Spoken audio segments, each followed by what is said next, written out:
এটা হচ্ছে 2024 সালে চট্টগ্রাম বোর্ডে আসছে, ঠিক আছে, মাইটোকন্ড্রিয়া প্লাস্টিড থেকে। এরপর খেয়াল করে দেখো, এটা বরিশাল বোর্ডে 2023 সালে আসছে। তাহলে কোষের ভিতরে আসলে কি কি থাকে সেই জিনিসগুলোতে ঢুকতে হবে, কারো কোনো যাতে সমস্যা না হয়, আমরা যাতে ফুল মার্কস ইনশাল্লাহ ইনশিওর করতে পারি। যারা আমার ক্লাস দেখে আমার উপর বিশ্বাস রাখে, আমি যাতে তাদেরকে আমার নিজের সর্বোচ্চটা দিয়ে সাপোর্ট দিতে পারি বা হেল্প করতে পারি। সেই জন্য ভাইয়া দেখো, আমি নিজে কিন্তু ফুল প্রশ্নটার আনসার লিখে ফেলতেছি। আসসালামু আলাইকুম ভাইয়া, পুরা কি অবস্থা সবার? আশা করি সবাই অনেক ভালো আছো। তো আমাদের জীবকোষ এবং টিস্যু সেকেন্ড অধ্যায়ের সেকেন্ড লেকচারে তোমাদের সবাইকে স্বাগতম। তোমরা অনেকেই আমাদের প্রথম লেকচারটা অনেক বেশি পছন্দ করছো এবং ভাইয়াকে কমেন্টে জানাইছো যে ভাইয়া ফার্স্ট লেকচারটা আপলোড করছেন, সেকেন্ড লেকচারটা আমরা চাই। সো তোমাদের জন্য সেকেন্ড লেকচারটা আমি পাবলিক করে দিচ্ছি, ঠিক আছে? আমরা সবাই মিলে জীবকোষ এবং টিস্যুকে একদম ধ্বংস করে দিব। সো আমরা দেখার চেষ্টা করবো আজকের ক্লাসে দুইটা কোষীয় অঙ্গাণু সম্পর্কে, একটা হচ্ছে মাইটোকন্ড্রিয়া আর একটা হচ্ছে প্লাস্টিড। এই যে মাইটোকন্ড্রিয়া এবং প্লাস্টিড, এই টপিকগুলো এত বেশি ইম্পর্টেন্ট। দেখো, এটা হচ্ছে 2024 সালে চট্টগ্রাম বোর্ডে আসছে, ঠিক আছে, মাইটোকন্ড্রিয়া প্লাস্টিড থেকে। এরপর খেয়াল করে দেখো, এটা বরিশাল বোর্ডে 2023 সালে আসছে। আরও প্রশ্ন দেখায় তোমাদেরকে, যশোর বোর্ডে 2023 সালে আসছে। এরপর দেখো, এটা হচ্ছে ময়মনসিংহ বোর্ডে 2022 সালে আসছে। অর্থাৎ এই যে টপিকটা আছে মাইটোকন্ড্রিয়া এবং প্লাস্টিড, এই টপিকটা থেকে প্রত্যেক বছর কিন্তু প্রশ্ন আসে।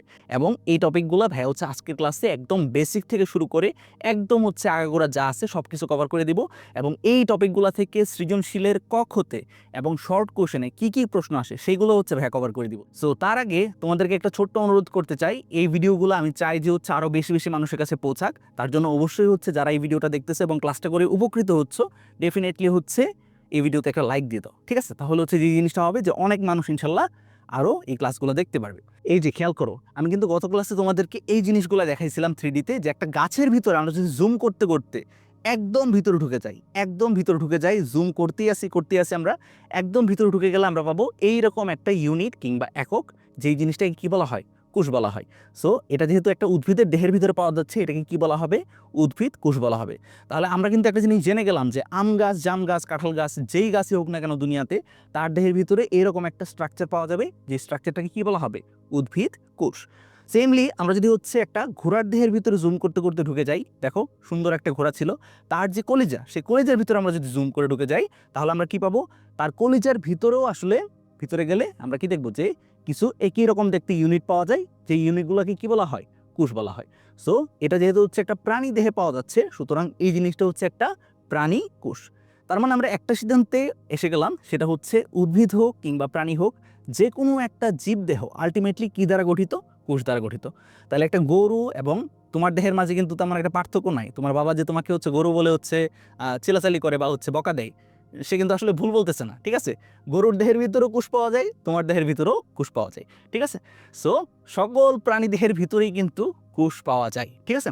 সো আমরা কিন্তু এটা জেনে গেছিলাম। এবার আসো আমরা জীবকোষ এবং টিস্যু, আমাদের অধ্যায়টার নাম।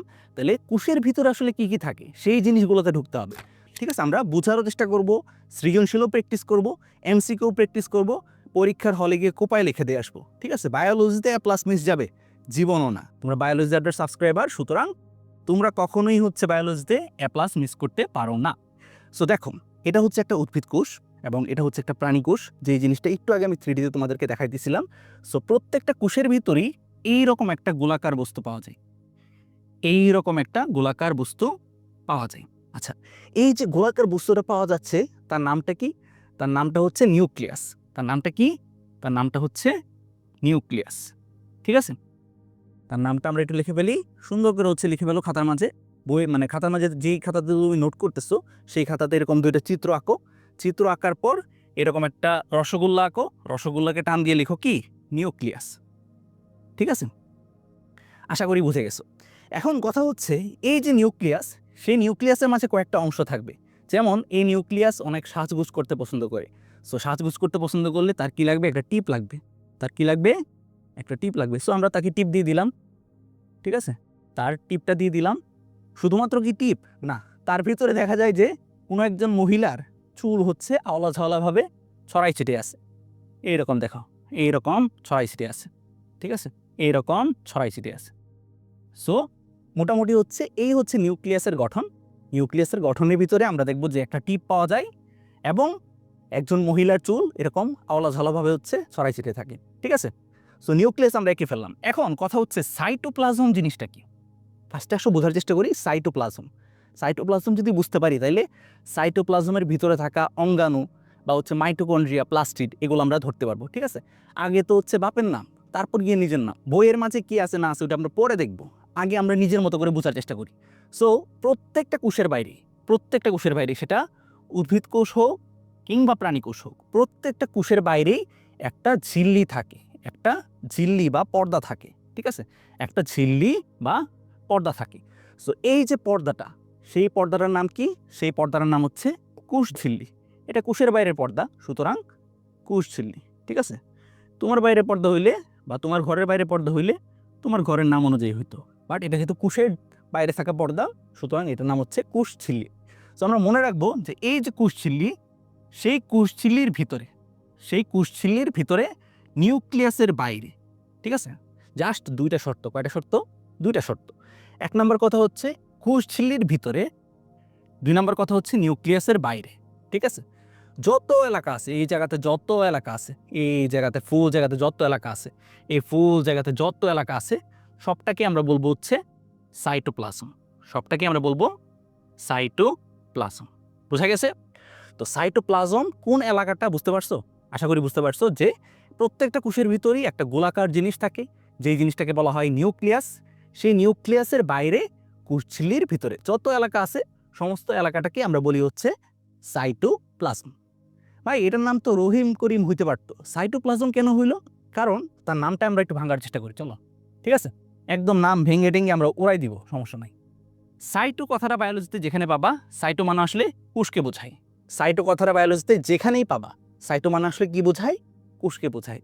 প্লাজম কথাটা যেখানে পাবা, প্লাজম মানে বোঝায় হচ্ছে জেলির মতো অর্ধতরল পদার্থ। ঠিক আছে, সো আমরা খাতার মাঝে দুইটা কথা নোট করে ফেলি। সাইটো কথাটা বায়োলজি পড়তে গেলে যেখানেই আমরা পাবো, সাইটো মানে বোঝায় কোষ। এবং প্লাজম কথাটা বায়োলজিতে আমরা যেখানেই পাবো। ঠিক আছে, প্লাজম মানে হচ্ছে জেলির মতো অর্ধতরল পদার্থ। জেলি তো খাইছো নাকি? আচ্ছা, জেলি যারা খাও নাই, ঠিক আছে, যে ভাই আমরা তো গরিব, জীবনে জেলি খাই নাই, আমিও এত বেশি জেলি খাই নাই, জেলি আমারও তেমন একটা পছন্দ না। জাস্ট মনে রাখো, জেলি না হলেও সকালবেলা টুথব্রাশ দিয়ে, মানে টুথপেস্ট দিয়ে যে পেস্ট করো, পেস্ট দিয়ে হচ্ছে যে দাঁত মাজো, সেই পেস্ট হচ্ছে কীরকম? পেস্ট হচ্ছে কিন্তু অর্ধতরল একটা পদার্থ। মানে এটা শক্তও না, মানে সলিডও না, আবার হচ্ছে তোমার একদম লিকুইডও না, এটা হচ্ছে সেমি সলিড বা অর্ধতরল পদার্থ। সো আমরা মনে রাখবো প্লাজম কথাটা বায়োলজিতে যেখানেই আমরা পাবো, প্লাজম মানে হচ্ছে জেলির মতো এরকম অর্ধতরল একটা পদার্থ, অর্ধতরল একটা পদার্থ। ঠিক আছে, তাহলে বলো তো, যদি কোথাও পাও প্রোটোপ্লাজমের মাঝে লাস্টে কি আছে? প্লাজম কথাটা আছে। প্লাজম কথাটা থাকলে আমরা বুঝবো যে সেটাও হচ্ছে আসলে জেলির মতো অর্ধতরল পদার্থ। ঠিক আছে, সো এখানে কি আমরা পাইতেছি? এখানে পাইতেছি সাইটোপ্লাজম কেন? কারণ এটা কোষের ভিতরে থাকা অর্ধতরল পদার্থ। এটা হচ্ছে কোষের ভিতরে থাকা অর্ধতরল পদার্থ। এবং সেই অর্ধতরল পদার্থটা কতটুকু এরিয়া জুড়ে থাকে সেটাও কিন্তু আমরা ক্লিয়ার করলাম। কোষ ঝিল্লির ভিতরে, নিউক্লিয়াসের বাইরে। ঠিক আছে, আশা করি একদম ক্লিয়ার, সাইটোপ্লাজম একদম ক্লিয়ার। এবার আমরা কিন্তু গত ক্লাসে আরেকটা জিনিস পড়ছিলাম, দেখো এবার হচ্ছে তুমি বইয়ের সাথে মিল পাবা আর কি। ঠিক আছে, আমরা কিন্তু গত ক্লাসে আরেকটা জিনিস পড়ছিলাম, সেটা কি পড়ছিলাম? দেখো যে একটা কোষের যেই কোষ ঝিল্লি, সেই কোষ ঝিল্লি দ্বারা পরিবেষ্টিত সমস্ত সজীব পদার্থকে বলা হয় প্রোটোপ্লাজম। ঠিক আছে, দেখো এবার বইয়ের সাথে মিল পাওয়া তুমি, বইয়ের মাঝে এতক্ষণ তো বেসিকটা বুঝাইলাম তোমাকে, এবার বইয়ের সাথে মিল পাওয়া তুমি। আমরা কিন্তু গত ক্লাসে পড়ছিলাম যে এই যে কোষঝিল্লি, সেই কোষঝিল্লি দ্বারা পরিবেষ্টিত, আবৃত একটা কোষের ভিতরে থাকা সমস্ত সজীব পদার্থকেই বলা হয় প্রোটোপ্লাজম। তাইলে দেখো এই সমস্ত কিছু মাইনাস এ নিউক্লিয়াস। ঠিক আছে, আমরা নিউক্লিয়াসটাকে একটু বের করে নিয়ে আসি, তাহলে তোমার কাছে বুঝতে আরও সহজ হবে।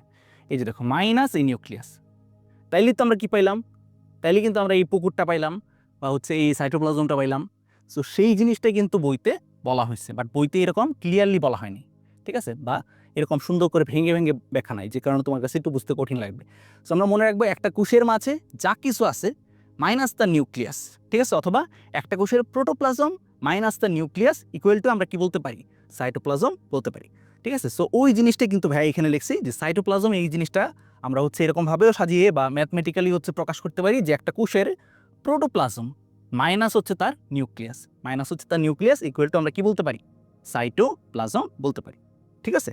এবং সেই জিনিসটাই দেখো বইয়ের মাঝে এই জায়গাতে লেখা আছে যে একটা কোষের প্রোটোপ্লাজম থেকে তার নিউক্লিয়াস বা কেন্দ্রিকাটিকে সরিয়ে নিলে জেলির মতো যেই বস্তু পাওয়া যায় সেটাকেই বলা হয় সাইটোপ্লাজম, ঠিক আছে। আমরা কিন্তু জানছি অলরেডি যে প্লাজম কথাটা কোনো একটা কিছু লাস্টে থাকা মানেই হচ্ছে সেটা আসলে কীরকম, সেটা হচ্ছে জেলির মতো একটা অর্ধ তরল পদার্থ, ঠিক আছে। সো আশা করি এখন থেকে সাইটোপ্লাজম কাকে বলে বা সাইটোপ্লাজম জিনিসটা আসলে কি বোঝায় সেটা সম্পর্কে তোমাদের কোনো ডাউট নাই। আমরা জাস্ট মনে রাখবো যে কোনো একটা কোষ নিলাম, সেই কোষের ভিতরে কি থাকবে, নিউক্লিয়াস থাকবে, সেই নিউক্লিয়াসের বাইরে কোষঝিল্লির ভিতরে যত এলাকা আছে সমস্ত এলাকাটাকে বলা হয় হচ্ছে সাইটোপ্লাজম। অথবা এটাকে এরকমভাবে বলা যায় যে প্রোটোপ্লাজম থেকে নিউক্লিয়াস বা কেন্দ্রিকা সরিয়ে নিলে যেটা থাকে সেটাকে বলা হচ্ছে সাইটোপ্লাজম। এবার ভালো করে একটু খেয়াল করো, এটা কিন্তু ভালো করে খেয়াল করতে হবে, ঠিক আছে। এখন যেগুলো বোঝাবো সেগুলো ভালো করে খেয়াল করতে হবে। সো দেখো, এখন আমরা এই কোষটার কথা চিন্তা করি, এই কোষটার মাঝে, ঠিক আছে, আমরা যা হচ্ছে আজেরা জিনিস আঁকছি সেগুলো একটু মুছে দিই আগে, ঠিক আছে, তাহলে তোমাদেরকে বুঝাইতে সহজ হবে।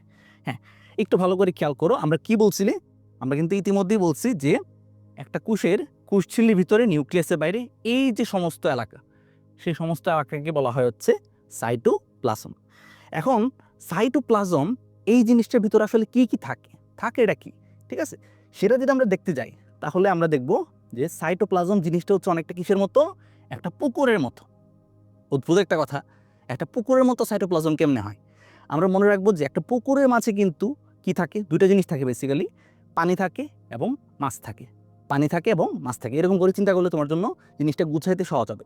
সো একটা পুকুরের মাঝে যেরকম পানি থাকে মাছ থাকে, ঠিক তেমনি একটা কোষের ভিতরে, ঠিক আছে, একটা কোষের ভিতরে যে সাইটোপ্লাজম, সেই সাইটোপ্লাজমেও বেসিক্যালি দুই ধরনের জিনিস থাকে। কয় ধরনের জিনিস? দুই ধরনের জিনিস। একটা হচ্ছে তরল পদার্থটা, ঠিক আছে, পুকুরের পানির মতো তরল পদার্থটা যেটা কিনা হচ্ছে এখানে ছড়াই ছিটে আছে। এবং দুই নাম্বার কথা হচ্ছে একটা পুকুরের মাঝে যেরকম মাছ থাকে তেমনি এই যে তরল পদার্থ সেটার উপর বিভিন্ন রকমের কোষীয় অঙ্গাণু থাকে। বোঝা গেল? বিভিন্ন রকমের কোষীয় অঙ্গাণু থাকে। আচ্ছা, এটা তো হচ্ছে প্রাণীকোষে প্লাস্টিক রাখা যাবে না, আমরা অন্য কিছু আঁকি। যেমন হচ্ছে ধরো এখানে আমরা এন্ডোপ্লাজমিক রেটিকুলাম আঁকতে পারি, তারপর এই জায়গাতে হচ্ছে আমরা গলজি বডি আঁকতে পারি, ঠিক আছে। এরকম নানানবিধ হচ্ছে আমরা কোষীয় অঙ্গাণু কিন্তু এখানে আঁকতে পারি, ঠিক আছে। তাহলে আমরা মনে রাখলাম যে সাইটোপ্লাজম জিনিসটা আসলে কি এবং সেই সাইটোপ্লাজম আসলে কি কি দ্বারা গঠিত। দুইটা জিনিস দ্বারা গঠিত। ভিতরে থাকা তরল একটা পদার্থ যেটাকে বলা হয় সাইটোসল, আপাতত এটা জানতে হবে না তোমাদের, এটা তোমরা এইচএসসিতে যখন যাবা তখন জানতে পারবা। আপাতত এখন বন্ধুবান্ধবের সাথে একটু ভাব নেওয়ার জন্য জানতে পারো যে এই যে সাইটোপ্লাজম দেখতেছিস তুই, এই সাইটোপ্লাজম কিন্তু সে একা গঠিত না, সে দুইটা জিনিস দ্বারা গঠিত। ভিতরে থাকা এই যে তরল পদার্থ, সেই তরল পদার্থকে বলা হয় সাইটোসল, ঠিক আছে, সাইটোসল। এবং এর ভিতরে থাকা কিছু পরিমাণ কোষীয় অঙ্গাণু, যেই কোষীয় অঙ্গাণুগুলা যেহেতু সাইটোপ্লাজমের মাঝে অবস্থিত বা পুকুরটার মাঝে অবস্থিত, সে কারণে আমরা বলবো এটাকে সাইটোপ্লাজমিক অঙ্গাণু। ওকে, সাইটোপ্লাজমিক অঙ্গাণু, ঠিক আছে। তাহলে আমরা কিন্তু ইতিমধ্যে কি শেষ করলাম, সাইটোপ্লাজম কাকে বলে, সেই সাইটোপ্লাজম আসলে কি দ্বারা গঠিত, ঠিক আছে। তো আমরা বুঝলাম যে সাইটোপ্লাজমের ভিতরে মাছের মতো যেই অঙ্গাণুগুলো পাওয়া যায় সেগুলোকে বলা হবে হচ্ছে সাইটোপ্লাজমিক অঙ্গাণু। এবার আসো যে সাইটোপ্লাজমিক অঙ্গাণু যেটা আছে সেগুলা আসলে কত রকমের হইতে পারে, ঠিক আছে। এইখানে দেখো সুন্দরভাবে লেখা আছে যে সাইটোপ্লাজম জিনিসটা হচ্ছে পুকুরের মতো, পুকুরের মাঝে দুইটা জিনিস থাকে, পানি এবং মাছ। ঠিক তেমনি সাইটোপ্লাজমের ভিতরে পানির মতো থাকে সাইটোসল এবং মাছের মতো থাকে সাইটোপ্লাজমিক অঙ্গাণু। আমাদের বইতে বেসিক্যালি ফোকাস করা হয়েছে হচ্ছে সাইটোপ্লাজমিক অঙ্গাণুতে, ঠিক আছে। সাইটোপ্লাজমিক অঙ্গাণু হইতে পারে আবার দুই রকমের, কিছু কিছু অঙ্গাণু তারা লজ্জা পায়, ঠিক আছে, তারা ভীষণ লজ্জা পায়। তাদের চারপাশে কি থাকে দেখো, চারপাশে একটা ঝিল্লি বা পর্দা থাকে, এই যে দেখো, ঠিক আছে, বেগুনি কালারের একটা কি আসে, একটা ঝিল্লি বা পর্দা কিন্তু আছে। সো যে সকল সাইটোপ্লাজমিক অঙ্গাণুর বাইরে এরকম ঝিল্লি বা পর্দা থাকে তাদেরকে বলা হবে ঝিল্লিবদ্ধ অঙ্গাণু। কি বললাম? যে সকল সাইটোপ্লাজমিক অঙ্গাণুর বাইরে এরকম ঝিল্লি বা পর্দা থাকে তাদেরকে বলা হবে ঝিল্লিবদ্ধ অঙ্গাণু। ঝিল্লিবদ্ধ অঙ্গাণুর উদাহরণ কি কি? Mitochondria, plastid, endoplasmic reticulum, Golgi বস্তু, কোষগহ্বর এবং লাইসোজোম। তো আমরা এই জিনিসগুলোর উদাহরণ বা এই জিনিসগুলোর নামগুলো একটু মনে রাখবো, আমাদের এমসিকিউর জন্য ইম্পর্টেন্ট, আমাদের এমসিকিউর জন্য ইম্পর্টেন্ট। একবার যে টাস করে হচ্ছে এমসিকিউ মেরে দিছে, কি বলছে, জিজ্ঞাসা করছে তোমার কাছে যে নিচের কোনটি একটি ঝিল্লিবিহীন অঙ্গাণুর উদাহরণ, নিচের কোনটি একটি ঝিল্লিবদ্ধ অঙ্গাণুর উদাহরণ। সো যে কিনা হচ্ছে বলদ, সে সব কিছুই মুখস্থ করতে যাবে, সব কিছুই মুখস্থ করতে যাবে। যেহেতু আমরা বায়োলজি সাবস্ক্রাইবার, আমরা একটু টেকনিক বিশেষজ্ঞ, সো আমরা হচ্ছে ঝিল্লিবদ্ধ না, বরঞ্চ যেহেতু ঝিল্লিবিহীন অঙ্গাণু হচ্ছে মাত্র 3টা, সো এগুলোর নাম আমরা মনে রাখবো। তাহলে এটার বাইরে হচ্ছে যারা থাকবে সবাই হচ্ছে ঝিল্লিবদ্ধ অঙ্গাণু। ঝিল্লিবিহীন যে অঙ্গাণুগুলো আছে সেগুলোর নাম মনে রাখতে জাস্ট একটা শব্দ জাস্ট মনে রাখবা, তাইলেই হবে। সেটা কি? রাক্ষস। রাক্ষস তো চিনো, ঠিক আছে, ছোটবেলায় তো রাক্ষসের গল্প টল্প পড়ছো। সো রাক্ষস জাস্ট মনে রাখবা। রাক্ষস দিয়ে আমরা ঝিল্লিবিহীন যে অঙ্গাণুগুলো আছে তোমাদের বই অনুযায়ী সেগুলোর নাম আরামসে মনে রাখতে পারি। থেকে মনে রাখবো রাইবোজোমের কথা, যেটা কিনা সবচেয়ে বেশি ইম্পর্টেন্ট, মোস্ট ইম্পর্টেন্ট, এমসিকিউতে সবচেয়ে বেশি আসে, এমসিকিউতে এটাই আসে। নিচের কোনটি একটি ঝিল্লিবিহীন অঙ্গাণুর উদাহরণ? অপশনে গিয়ে দেখবা রাইবোজোম দিয়ে রাখছে, ঠিক আছে। রাইবোজোম তোমার দিকে চায় রয়েছে, ভাই আমাকে দাগালি নাম্বার পাবি, ঠিক আছে। সো ঝিল্লিবিহীন যে অঙ্গাণুগুলো আছে সেগুলোর নাম মনে রাখতে আমরা একটা শব্দ জাস্ট মনে রাখবো, রাক্ষস। রাক্ষসের মাঝে রা মানে কি? রা মানে হচ্ছে রাইবোজোম। রাইবোজোমের বাইরে কোনো ধরনের কি নাই? ঝিল্লি নাই। সেকেন্ড যেই কোষীয় অঙ্গাণুটা সেটা হচ্ছে কোষ কঙ্কাল, ঠিক আছে। রাক্ষস, ক্ষয়ের মাঝে ক, মূর্ধন্য এগুলো থাকে, সো আমরা জানি এগুলো, ঠিক আছে। বাংলা সেকেন্ডেও আমি ভালো ছিলাম। সো দেখো এই যে খ বা ক্ষিয়, সেটা থেকে আমরা মনে রাখতে পারি যে কোষীয় কঙ্কালের কথা, কোষ কঙ্কালের কথা, ঠিক আছে। সো কোষ কঙ্কালের বাইরেও কিন্তু কোনো ধরনের কি নাই? ঝিল্লি নাই। সো ঝিল্লিবিহীন অঙ্গাণু। এবং স থেকে মনে রাখতে পারি সেন্ট্রোজোমের কথা। তাহলে আমরা জাস্ট 3টা উদাহরণ মনে রাখবো, রাইবোজোম, কোষ কঙ্কাল এবং সেন্ট্রোজোম। এই 3জন হচ্ছে ঝিল্লিবিহীন অঙ্গাণু। তাহলে এদের বাইরে যারা থাকবে তারা সবাই হচ্ছে কি হবে? ঝিল্লিবদ্ধ অঙ্গাণু হবে। তোমার বন্ধুরা কি করবে? তারা এই সমস্ত কিছু মুখস্থ করতে যাবে, পরীক্ষার হলে গিয়ে কোনটা যেন ঝিল্লিবিহীন ছিল, কোনটা যেন ঝিল্লিবদ্ধ ছিল, প্যাচ লাগে যাবে, ঠিক আছে। আমরা জাস্ট ঝিল্লিবিহীনগুলো মনে রাখবো, এটার বাইরে যারা থাকবে সবাই হচ্ছে ঝিল্লিবদ্ধ অঙ্গাণু। তো দেখো, ভালো করে খেয়াল করো, ঝিল্লিবদ্ধ অঙ্গাণুর মাঝেই কিন্তু মাইটোকন্ড্রিয়া আছে, প্লাস্টিড আছে। তাইলে আজকে আমরা ক্লাসের মাঝে যেই 2টা কোষীয় অঙ্গাণু সম্পর্কে ডিটেলসে জানতে যাব, সেই 2টা কোষীয় অঙ্গাণু সম্পর্কে অলরেডি একটা ইনফরমেশন কিন্তু আমরা জানি। সেটা কি? মাইটোকন্ড্রিয়া যেটা, সেটার বাইরেও একটা কি থাকবে? ঝিল্লি থাকবে বা পর্দা থাকবে। প্লাস্টিড যেটা, সেটার বাইরেও কি থাকবে? একটা ঝিল্লি বা পর্দা থাকবে, যেহেতু তারা দুজনই হচ্ছে ঝিল্লিবদ্ধ অঙ্গাণু। সো এটা কিন্তু আমরা অলরেডি জেনে ফেলছি, ঠিক আছে। আশা করি এখান থেকে এমসিকিউ আসলে তোমরা পারবা। সো চলো আমরা হচ্ছে আজকে মেইন পড়াতে ঢুকে যাই, যেটা কিনা আজকের ক্লাসের মূল আকর্ষণ, মাইটোকন্ড্রিয়া এবং ক্লোরোপ্লাস্ট, যেটা থেকে প্রত্যেক বছর সিকিউতে ডেফিনেটলি প্রশ্ন আসে। সিকিউতে মানে গঘতে যদি নাও আসে, অ্যাটলিস্ট তুমি খতে কমন পাবা, এমসিকিউতে কমন পাবা ফর 100% শিওর। সো দেখো, মাইটোকন্ড্রিয়া প্রথমেই আমরা যেটা জানবো সেটা হচ্ছে মাইটোকন্ড্রিয়া। তাহলে এই যে মাইটোকন্ড্রিয়া কোষীয় অঙ্গাণুটা আছে, সেটা তো কোনো না কোনো বিজ্ঞানী আবিষ্কার করছেন যে পোলাপানের যাতে পড়াশোনা একটু বাড়ানো যায়। সো সেই বিজ্ঞানের নামটা একটু মনে রাখতে হবে, ঠিক আছে। আচ্ছা, আমার একটা এই চ্যানেলে দেখবো একটা ভিডিও আছে, মানে একটা শর্ট ভিডিও আছে। শর্ট ভিডিওতে আমি হচ্ছে কি বলছি যে বায়োলজিতে কোন কোন জিনিস মনে রাখতে হয় না, ঠিক আছে। সাল, বিজ্ঞানীর নাম, কিংবা হচ্ছে কে কোন জিনিস আবিষ্কার করছিল, সেই জিনিসগুলো তেমন একটা গুরুত্বপূর্ণ না। এই কথা আমি বলছিলাম কিন্তু ওই ভিডিওতে, বাট এই কথাগুলো হচ্ছে এইচএসসি বায়োলজির জন্য প্রযোজ্য। তোমাদের লেভেলে কিন্তু এই কথাগুলো প্রযোজ্য না। তোমাদের লেভেলে বিজ্ঞানের নাম টাম, এরপর হচ্ছে কত সালে আবিষ্কার করছিল, কী নাম দিছিল, সব কিছু আসলে মনে রাখতে হবে।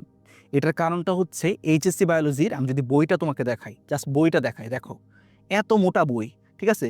এই বইতে সাল বাদেও স্যারের কাছে প্রশ্ন করার মতো বহুত কিছু আছে, মেলা জিনিস আছে, বাট তোমার বইটাই হচ্ছে এতটুকু, ঠিক আছে। তোমার বইটাই হচ্ছে জাস্ট এতটুকু, একটা চিপা একটা বই, ঠিক আছে। সো এই বইতে আসলে স্যারের কাছে অপশনই কম, স্যারের কাছে যে তথ্যগুলো আছে সেগুলো থেকে সে এমসিকিউতে প্রশ্ন করবে। সুতরাং এখানে কিন্তু প্রত্যেকটা লাইনই হচ্ছে ইম্পর্টেন্ট। এবং যারা হচ্ছে আমাদের কোর্সে আসো, তোমাদের জন্য কিন্তু ভাইয়া বেস্ট অফ দ্য বেস্ট দাগানো বই অলরেডি কোর্সের ভিতরে অ্যাড করে দিছি। সো দাগানো বইতে যে লাইনগুলো দাগানো সবগুলোই হচ্ছে কিন্তু মনোযোগ দিয়ে পড়তে হবে, ঠিক আছে। সো চলো আমরা হচ্ছে দেখার চেষ্টা করি।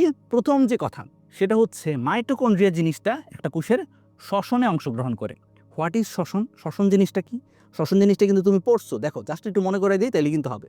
আমরা কিন্তু জানি যে আমাদের কোষের ভিতরে একটা বিক্রিয়া ঘটে, ওই যে glucose plus oxygen equal to carbon dioxide plus পানি প্লাস এটিপি। এটিপি মানে হচ্ছে শক্তি আর কি, ঠিক আছে। সো আমাদের কোষের ভিতরে আমরা যে এই যে দৌড়াদৌড়ি করতেছি, এই যে কথা বলতেছি, তার জন্য কি দরকার? শক্তি দরকার। সেই শক্তিগুলো হচ্ছে এই বিক্রিয়াটার মাধ্যমে হচ্ছে তৈরি হয়। সো এই বিক্রিয়াটাকেই কিন্তু বলা হয় আমাদের শ্বসন বিক্রিয়া। এই বিক্রিয়াটাকেই কি বলা হয়? শ্বসন বিক্রিয়া বলা হয়। সো শ্বসন বিক্রিয়া কোনটা? Glucose plus oxygen equal to carbon dioxide plus পানি প্লাস এটিপি বা শক্তি। এই জিনিসটাই হচ্ছে শ্বসন বিক্রিয়া। সো এই শ্বসন বিক্রিয়ায় কে অংশগ্রহণ করে? এটা হচ্ছে আমাদের এমসিকিউর জন্য প্রথম যে গুরুত্বপূর্ণ লাইন সেটা। শ্বসন বিক্রিয়ায় অংশগ্রহণ করে হচ্ছে মাইটোকন্ড্রিয়া। মাইটোকন্ড্রিয়া মনে রাখবা, একটা উদ্ভিদের, ঠিক আছে, এটা যদি প্রশ্ন একটু জটিল করার চেষ্টা করে তখন স্যাররা এটা করতে পারে।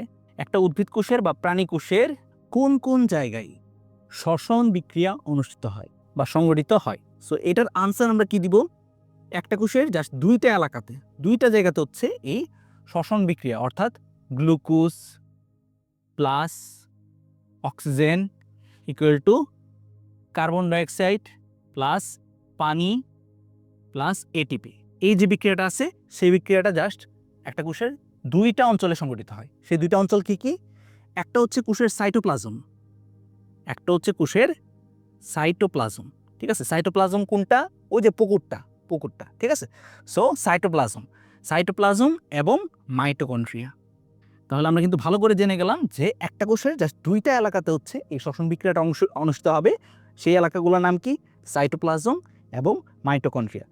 দেখা যায় যে, ভালো করে এটা খেয়াল করো, এটা হচ্ছে তোমরা যখন জীবনী শক্তি অধ্যায়টা পড়বা তখন ক্লিয়ার হয়ে যাবা। জীবনী শক্তি অধ্যায়ের উপর যদি ক্লাস চাও তাহলে ডেফিনেটলি কমেন্ট করে জানাও। যদি দেখি আমি ভালো রেসপন্স, তাহলে অবশ্যই হচ্ছে জীবনী শক্তির উপর একটা ছাকানাকা ক্লাস আসবে ইনশাল্লাহ, ঠিক আছে। সো এই যে বিক্রিয়াটা আছে সেই বিক্রিয়াটাকে আমরা বলতেছি শ্বসন বিক্রিয়া। এবং সেই শ্বসন বিক্রিয়াটা আমরা দেখলাম যে একটা কোষের দুইটা এলাকাতে অনুষ্ঠিত হয়, সাইটোপ্লাজম এবং মাইটোকন্ড্রিয়া।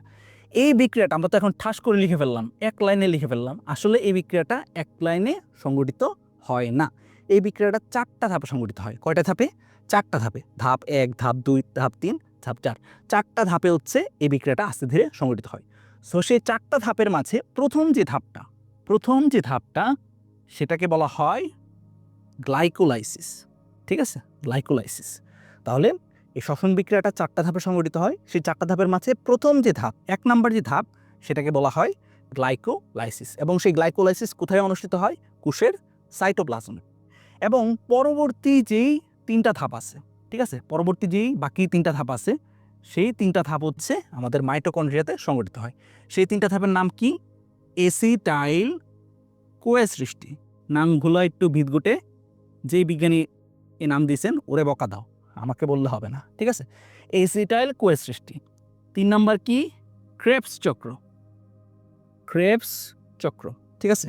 উনি ওনার নিজের নাম অনুযায়ী চক্রের নাম রাখছেন ক্রেবস চক্র। ওনার নাম ছিল হচ্ছে বিজ্ঞানী হ্যান্স ক্রেবস, ঠিক আছে। এবং 4 নম্বর ধাপটার নাম কি? 4 নম্বর ধাপটার নাম হচ্ছে ইলেকট্রন ট্রান্সপোর্ট চেইন কিংবা ইলেকট্রন প্রবাহতন্ত্র, ঠিক আছে। আমরা বাংলাটাই লিখি ইলেকট্রন প্রবাহতন্ত্র, প্রবাহতন্ত্র। সো আমরা কিন্তু মাইটোকন্ড্রিয়া টপিকটা জাস্ট শুরু করছি। শুরু করতে করতেই এই টপিকের one of the most important question for খ নাম্বার, ঠিক আছে, বা 2 নাম্বারের জন্য যে প্রশ্নটা সবচেয়ে বেশি আসে সেই প্রশ্নের আনসারটা কিন্তু আমরা ইতিমধ্যেই অলমোস্ট জেনে গেছি। জাস্ট ভাইয়া একটু কানেক্ট করে দিচ্ছি, তোমরা একটু খেয়াল করো, দেখো বুঝতে পারতেছো কিনা। সো একটা উদ্ভিদ কোষ কিংবা প্রাণী কোষ, সেই কোষের মাঝে, যেহেতু এটা একটা কোষ, একটা ফুল একটা রাজ্য, সেই রাজ্যের মাঝে কি দরকার? শক্তি দরকার।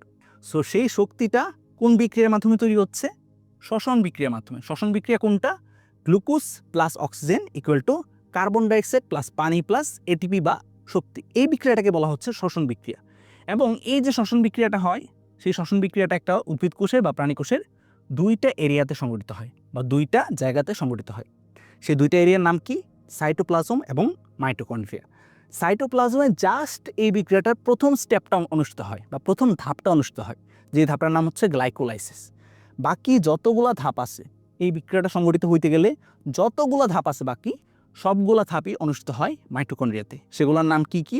এসিটাইল কোয়ে সৃষ্টি, ক্রেবস চক্র এবং ইলেকট্রন ট্রান্সপোর্ট চেইন। তাইলে আমাকে বলো যে মাইটোকন্ড্রিয়া যদি কোনো একটা কোষের ভিতরে না থাকতো মাইটোকন্ড্রিয়া যদি কোনো একটা কোষের ভিতরে না থাকতো তাহলে কি এই শক্তি উৎপাদনের কাজটা হইতে পারতো? শর্টকাট আনসার হচ্ছে না, হইতে গেলে অনেক কাহিনী করতে হইতো। তো যেহেতু একটা কোষের শক্তি তৈরির প্রধান বিক্রিয়া হচ্ছে শ্বসন বিক্রিয়া, এবং সেই শ্বসন বিক্রিয়ার মাঝে যতগুলো ধাপ অনুষ্ঠিত হয় বা 4টা যে ধাপ অনুষ্ঠিত হয়, সেই 4টা ধাপের মাঝে 3টা ধাপই হচ্ছে মাইটোকন্ড্রিয়াতে অনুষ্ঠিত হয়। সে কারণে মাইটোকন্ড্রিয়াকে বলা হয় কোষের পাওয়ার হাউস কিংবা শক্তিঘর। ঠিক আছে, কি বলা হয়? মাইটোকন্ড্রিয়াকে এজন্যই বলা হয় কোষের পাওয়ার হাউস, পাওয়ার হাউস বা শক্তিঘর।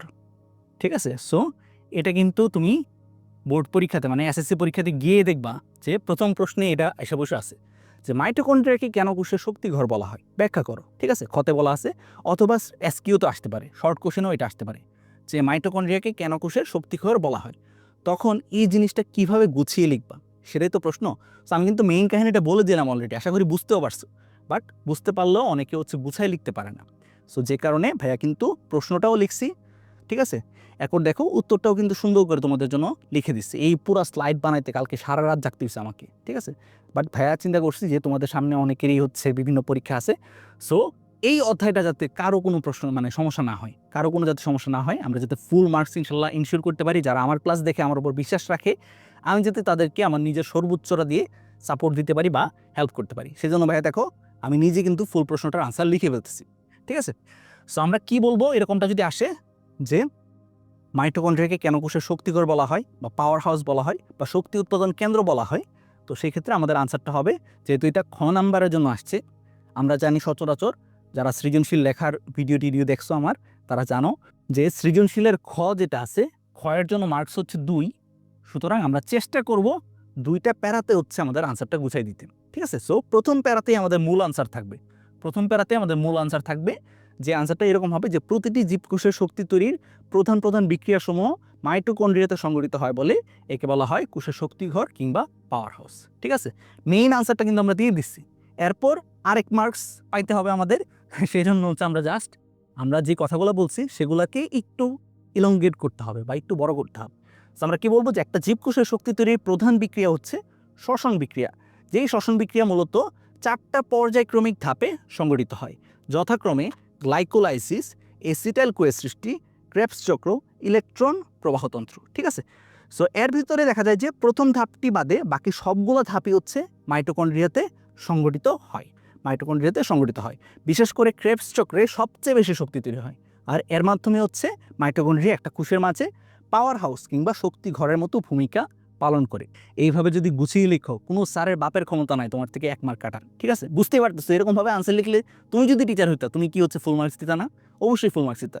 সো আশা করি হচ্ছে মাইটোকন্ড্রিয়াকে কেন কোষের শক্তিঘর বা পাওয়ার হাউস বলা হয় এটা যদি আসে পরীক্ষাতে, তাহলে ডেফিনেটলি তোমরা ইনশাল্লাহ পারবা। ঠিক আছে, আর মাইটোকন্ড্রিয়া টপিকটা থেকে আমরা সামনে কিন্তু এগুলো পড়াবো সব কিছু। ঠিক আছে, বাট তোমাদের জন্য কিন্তু পড়ার সাথে সাথে আমি হচ্ছে সাজেশনও দিয়ে দিচ্ছি যে মাইটোকন্ড্রিয়া টপিকটা থেকে এই 3টা প্রশ্নের আনসার তুমি অবশ্যই হচ্ছে জেনে যাবা। এগুলো কিন্তু সৃজনশীলের কয়ের জন্য ইম্পর্টেন্ট। কি কি? অক্সিজম কাকে বলে, ক্রিস্টি কাকে বলে এবং বায়ু ব্লাস্ট কাকে বলে। ঠিক আছে, এগুলা সামনে যখন পড়াবো হ্যাঁ তখনই হচ্ছে তুমি জেনে যাবা, বাট এগুলা খেয়াল রাখতে হবে। ঠিক আছে, একটা বইয়ের মাঝে সকল লাইন বা সব কিছুই হচ্ছে আসলে মানে পরীক্ষার জন্য ইম্পর্টেন্ট না। পরীক্ষার জন্য যেগুলো ইম্পর্টেন্ট সেগুলো কিন্তু ভাইয়া ক্লাসে মানে কোর্সের ক্লাসে হচ্ছে বলে দিই। যখনই হচ্ছে যে কোনো টপিক পড়াই সেটা কিন্তু আমি বলে দিই। তোমার কাজ হচ্ছে জাস্ট ওই টপিককে ফোকাস করে 100% প্রিপারেশনটা ইনশিওর করা। ঠিক আছে, ওকে, তাহলে চলো আমরা মেইন বইতে আবার ফেরত যাই। মেইন বইতে ফেরত গিয়ে এখন তো আমাদের কাছে এই জিনিসগুলো একদমই বাচ্চা লেভেলের কথাবার্তা মনে হবে। আমরা ইতিমধ্যেই পড়ে ফেলছি মেইন কথাগুলা, যে শ্বসনে অংশগ্রহণকারী, ঠিক আছে, শ্বসনে অংশগ্রহণকারী এই অঙ্গাণুটি 1886 সালে, এখন কিছু আমাদের ইতিহাস পড়তে হবে আর কি, 1886 সালে মতান্তরে 1894 সালে আবিষ্কার করেন রিচার্ড অল্টম্যান, এবং এর নাম দেন হচ্ছে বায়োব্লাস্ট। তাহলে বায়োব্লাস্ট কাকে বলে? আমরা মনে রাখবো যে একটা কোষের ভিতরে অবস্থিত শক্তি উৎপাদনের প্রধান যে অঙ্গাণু, সেই অঙ্গাণুটাকে বলা হয় মাইটোকন্ড্রিয়া কিংবা বায়োব্লাস্ট। ঠিক আছে, সো মাইটোকন্ড্রিয়া যে কথা, বায়োব্লাস্ট একই কথা। বায়োব্লাস্ট তাকে আগে বলা হয়তো, বর্তমানে বলা হয় মাইটোকন্ড্রিয়া। ঠিক আছে, বায়োব্লাস্ট কেন বলা হয় তাকে? প্রশ্ন হইতে পারে না যে ভাই এটা তো পরীক্ষার জন্য আসবে না আমি জানি, বাট তাকে কেন বায়োব্লাস্ট বলা হইতো? বায়ো কথাটা মনে রাখবা, বায়োলজিতে যেখানে পাই বায়ো কথাটা মানে হচ্ছে আসলে বায়োস থেকে আসছে। বায়োস মানে কি? লাইফ কিংবা জীবন। বায়োস মানে হচ্ছে লাইফ কিংবা জীবন, এবং ব্লাস্ট মানে হচ্ছে আসলে চিন্তা করতে পারো যে অনেকটা চারা গাছের মতো, চারা গাছের মতো অপরিণত কোনো কিছু, চারা গাছের মতো অপরিণত মানে ফুললি ম্যাচের হইছে না, ঠিক আছে, জাস্ট ফোটা শুরু করছে এরকম কোনো একটা কিছু, অপরিণত কিছু, ঠিক আছে। সো বিজ্ঞানী অল্টম্যান সাহেব যখন মাইটোকন্ড্রিয়া সর্বপ্রথম আবিষ্কার করছিলেন তখন তিনি দেখছিলেন যে এই যে কোষীয় অঙ্গাণুটা যেটা স্ট্রাকচার দেখতে অনেকটা এরকম, ঠিক আছে, সেটা অনেকটা ব্যাকটেরিয়ার মতো আচরণ করতেছে, অনেকটা কিসের মতো আচরণ করতেছে, ব্যাকটেরিয়ার মতো আচরণ করতেছে, কিন্তু তার আকার কিন্তু খুবই সূক্ষ্ম, খুবই ছোট, যে কারণে তিনি নাম দিয়েছেন বায়ু ব্লাস্ট। বায়ো মানে হচ্ছে লাইফ, যেহেতু এটা ব্যাকটেরিয়ার মতো আচরণ করতেছে, জীবনের মতো আচরণ করতেছে, এবং ব্লাস্ট মানে হচ্ছে আসলে চারা গাছের মতো অপরিণত কিছু, এটা তো বিশাল বড় কিছু না, এটা একদমই ছোট একটা জিনিস, সেই কারণে তিনি নাম দিয়েছেন বায়ু ব্লাস্ট, ঠিক আছে। এখন এই যে মজার একটা কাহিনী বললাম, এই কাহিনী তো তোমার বইতে নাই, বইতে না থাকার কারণে কিন্তু তোমার কাছে এই জিনিসগুলো মনে হয় যে সমাজ বিজ্ঞানের মতো জাস্ট কি মুখস্থ করবো নাকি, মুখস্থ করা কিছু না, বুঝে পড়ার বিষয়, ঠিক আছে। সো আমরা কিন্তু বুঝে গেলাম যে কেন তাকে বায়োব্লাস্ট বলা হয়েছিল, ঠিক আছে। এখন আসো আমরা যে জিনিসটা মনে রাখবো যে পরবর্তীতে প্রচলিত নাম অর্থাৎ মাইটোকন্ড্রিয়া নামটা দেন হচ্ছে বিজ্ঞানী ব্যান্ডা। তো মাইটোকন্ড্রিয়া নামকরণ করেন কোন বিজ্ঞানী? আনসার হচ্ছে বিজ্ঞানী ব্যান্ডা। আনসার হচ্ছে কি? বিজ্ঞানী ব্যান্ডা, ঠিক আছে। আচ্ছা, সো বিজ্ঞানী ব্যান্ডা কেন তাকে মাইটোকন্ড্রিয়া নামকরণ করেন, এটাও তোমাদের অনেকের প্রশ্ন হইতে পারে।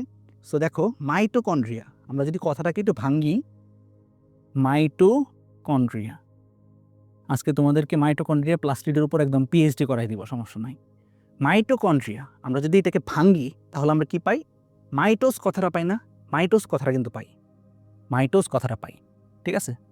মাইটোস কথাটা বায়োলজিতে যেখানে পাবা, মাইটোস মানে হচ্ছে আসলে সুতা, ঠিক আছে। সামনে দেখবা যে কোষ বিভাজন পড়তে গিয়ে তুমি মাইটোসিস পাইতেছো, মাইটোসিসের ক্ষেত্রে দেখবা যে ক্রোমোজোম বলে একটা জিনিস আছে, সেটা সুতার মতো থাকে, সে কারণে এটার নাম হচ্ছে মাইটোসিস। সো মাইটোকন্ড্রিয়ার ভিতরে কিন্তু মাইটো কথাটা আছে, এবং মাইটো মানে কি? মাইটোস মানে হচ্ছে আসলে সুতা বোঝায়। সো দেখতে অনেকটা এদের গঠন সুতার মতো, এদের গঠন কীরকম? সুতার মতো ছিল। এবং কন্ড্রো মানে হচ্ছে আসলে গোলাকার, কন্ড্রো মানে হচ্ছে অনেকটা গোলাকার ধরনের, এর ভিতরে আসলে গোলাকার অনেক ছোট ছোট দানাদার জিনিসও পাওয়া গেছিল। সো এই দুইটা জিনিস লক্ষ্য করে বিজ্ঞানী ব্যান্ডা এর নামকরণটা বায়োব্লাস্ট থেকে চেঞ্জ করে কি দিয়েছেন? মাইটোকন্ড্রিয়া করছেন।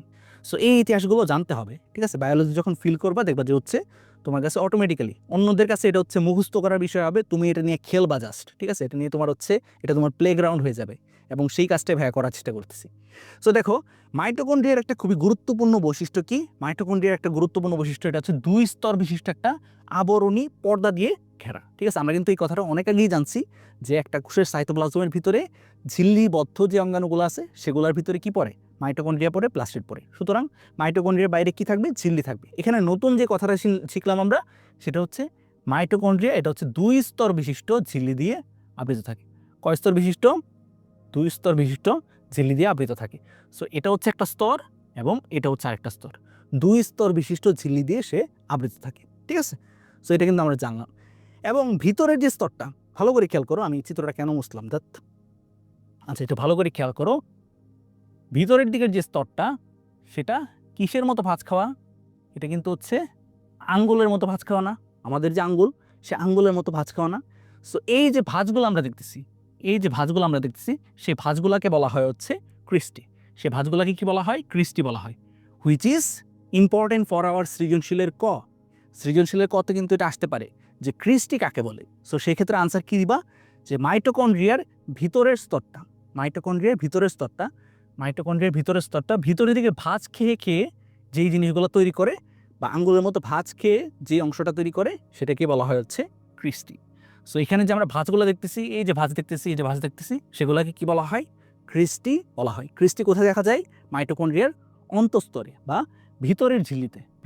বাইরের ঝিল্লিটা তো একদম মানে স্মুথ, কোনো ইয়া নাই। ভিতরের ঝিল্লিতে হচ্ছে এই ক্রিস্টি কিন্তু দেখা যায়। এবং ক্রিস্টির গায়ে আবার মুছে ফেলছি, তো ক্রিস্টির গায়ে হচ্ছে আরও কি দেখা যায়? আরও যে জিনিসটা দেখা যায় সেটা হচ্ছে গোলাকার কিছু বস্তু, ঠিক আছে। আমি আর এই চিত্র মুছতেছি না, দেখো কি একটা অবস্থা। আচ্ছা দেখো, এই যে তোমার ভিতরের স্তরের মাঝে আমরা কি দেখতেছি? ক্রিস্টি দেখতেছি। সেই ক্রিস্টির গায়ে কি দেখা যায়? কিছু দানাদার কিংবা পক্সের মতো জিনিস দেখা যায়। সেই দানাদার যে বস্তুগুলো দেখা যাচ্ছে, সেই দানাদার বস্তুগুলোকে কি বলা হয়? দানাদার বস্তুগুলোকে বলা হয় অক্সিজোম। অক্সিজোম। ঠিক আছে, তোমাদের বইতে এখন আপডেট করা হয় নাই, বর্তমানে কিন্তু আর এদেরকে অক্সিজোম বলা হয় না, বর্তমানে বলা হয় ইলেকট্রন ট্রান্সপোর্ট চেইন। ঠিক আছে, বর্তমানে বলা হয় ইলেকট্রন ট্রান্সপোর্ট চেইন বা ইলেকট্রন ট্রান্সপোর্ট সিস্টেম। বাট তোমাদের বইতে যেহেতু নাই, দরকার নাই, আমি মুছে দিচ্ছি, অনেকে আবার পণ্ডিতি করবা, দরকার নেই। আমরা জাস্ট বর্তমানে কি বলবো, এখনও অক্সিজোমই বলবো, সমস্যা নেই। সো আমরা কি জানলাম যে মাইটোকন্ড্রিয়ার ভিতরের যে স্তরটা আছে, অন্তঃস্তর যেটা, সেটা ভিতরের দিকে ভাঁজ খেয়ে যে অংশগুলো সৃষ্টি করে সেই অংশগুলোকে বলা হয় ক্রিস্টি। আর সেই ক্রিস্টির গায়ে পক্সের মতো দানাদার বা গোলাকার হচ্ছে যে বস্তুগুলো পাওয়া যায় সেগুলোকে বলা হয় অক্সিজোম। সেগুলোকে কি বলা হয়? অক্সিজোম বলা হয়, অক্সিজোম বলা হয়। সো এই যে ক্রিস্টি এবং অক্সিজোমের সংজ্ঞা, সেগুলো আমাদের সৃজনশীলের কয়ের জন্য সুপার ডুপার ইম্পর্টেন্ট। ঠিক আছে, আমরা বিগত বছরের যে হচ্ছে প্রশ্নগুলো আছে, বোর্ড পরীক্ষার প্রশ্নগুলো, সেগুলো যখন দেখব তখন দেখব যে ক্রিস্টি কাকে বলে বা অক্সিজোম কাকে বলে, এটা কিন্তু সৃজনশীলের কতে আসছে। সো তোমাদের ক্ষেত্রে আসতে পারে। সো এখান থেকে ভালো করে আমরা কি শিখবো, ভালো করে শিখবো ক্রিস্টি। ঠিক আছে, দেখো এই জন্য দেখো ভাইয়া কিন্তু সবুজ কালার দিয়ে দাগাইছে এই জিনিসটা, এই যে দেখো সবুজ কালার দিয়ে কিন্তু দাগাইছে।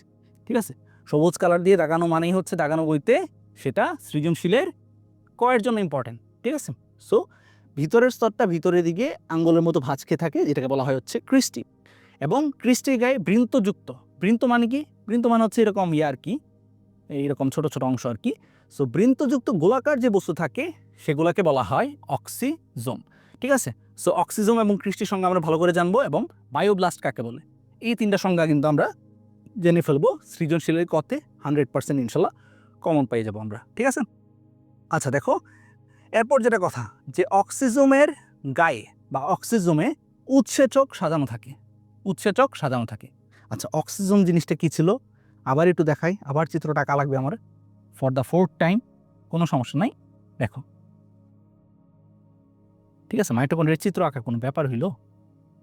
তো কোনো ব্যাপারই না, এরকমভাবে এঁকে দিবা। ঠিক আছে, চিত্র যে অনেক সুন্দর হইতে হবে এমন কোনো কথা নাই, চিত্র যাতে বোঝা যায় যে এটা হচ্ছে মাইটোকন্ড্রিয়া, আসলে মাইটোকন্ড্রিয়ার মতো চিত্র। ঠিক আছে, তোমারটা দেখে যদি মনে হয় যে মানে কাওয়ার ঠ্যাং বকার ঠ্যাং, তাহলে তো সমস্যা।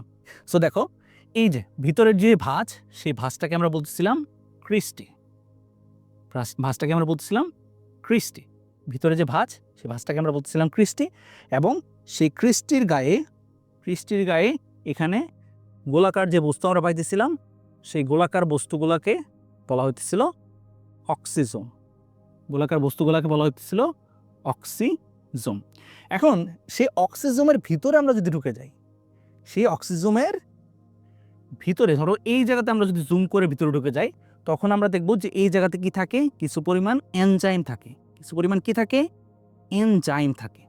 এখন তোমাদের মনে নিশ্চয়ই প্রশ্ন হবে যে ভাই এনজাইম জিনিসটা কি। ঠিক আছে, যারা হচ্ছে দেখতে সমস্যা হচ্ছে, আমি একটু জিনিসটাকে আবার এই কালার দিয়ে লিখে দিচ্ছি। কি বললাম আমি, এনজাইম, কিছু পরিমাণ কি থাকে, এনজাইম থাকে।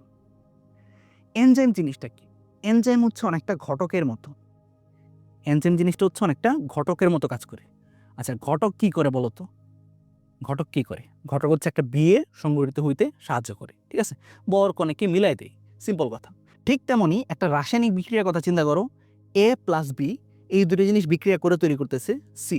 ঠিক আছে, সো এই রাসায়নিক বিক্রিয়াটা নর্মালি সংগঠিত হইতে যত সময় লাগতো, কিন্তু তার তুলনায় আমরা যদি এখানে একটা এনজাইম দিয়ে দিই, এনজাইম হচ্ছে এমন একটা পদার্থ যেই পদার্থের উপস্থিতিতে এই বিক্রিয়াটা অনেক দ্রুত ঘটে যাবে, তাড়াতাড়ি ঘটে যাবে। ঠিক আছে, ধরো এনজাইম ছাড়া এই বিক্রিয়াটা ঘটতে সময় লাগতো আগে 50 মিনিট, এনজাইম দেওয়ার ফলে এই বিক্রিয়াটা ঘটে যাবে 5 মিনিটে। ঠিক আছে, সো এনজাইম জিনিসটা কি করে, এনজাইম জিনিসটা হচ্ছে কোনো একটা বিক্রিয়া সংগঠিত হইতে সাহায্য করে, বা বিক্রিয়ার গতি যেটা আছে সেই গতিটাকে বাড়াই দেয়। ঠিক আছে, সো এনজাইম কাকে বলে, এনজাইম কিংবা উৎসেচক। ঠিক আছে, তোমাদের বইতে কিছু কিছু জায়গাতে উৎসেচক লেখা, কিছু কিছু জায়গাতে এনজাইম লেখা, কোনো কোনো জায়গাতে গিয়ে দেখবো আবার জৈব অনুঘটক বলা হয়েছে, জৈব অনুঘটক। ঠিক আছে, সে হচ্ছে ঘটকালি করে, সে কী করে একটা বিভিন্ন জৈব যে যৌগগুলো আছে বা অণুগুলো আছে তাদের মাঝে ঘটকালি করতেছে, সেই জন্য তাকে বলা হয় জৈব অনুঘটক। এনজাইমের আসলে অনেকগুলো নাম, এনজাইম যে কথা, উৎসেচকও সেম কথা, জৈব অনুঘটকও সেম কথা। সো এরা আসলে কি ধরনের পদার্থ, এরা হচ্ছে এমন একটা জৈব রাসায়নিক পদার্থ যে কিনা কোনো একটা বিক্রিয়ার গতিকে বহুগুণে বাড়াই দিতে পারে, একটা বিক্রিয়া দ্রুত ঘটতে হচ্ছে সাহায্য করতে পারে। সো দেখো আমরা পড়াশোনা করতেছি হচ্ছে মাইটোকন্ড্রিয়া নিয়ে, যে মাইটোকন্ড্রিয়ার ভিতরে আমরা বলছি যে শ্বসন নামক যে বিক্রিয়াটা আছে সেই বিক্রিয়ার গুরুত্বপূর্ণ কিছু ধাপ এসিটাইল কোয়ে সৃষ্টি, ক্রেবস চক্র, ইলেকট্রন ট্রান্সপোর্ট চেইন বা ইলেকট্রন প্রবাহতন্ত্র, এই 3টা গুরুত্বপূর্ণ বিক্রিয়া এখানে সংগঠিত হতে হবে। সো সেই বিক্রিয়াগুলোর গতি বাড়ানোর জন্য নিশ্চয়ই এরকম কোনো না কোনো কিছু থাকতে হবে। এজন্য দেখা যায় যে এখানে কি থাকতে হয়, এনজাইম থাকতে হয়। এনজাইমগুলো কোথায় থাকে? 2টা জায়গায়। এনজাইমগুলো কোথায় থাকে? 2টা জায়গায়।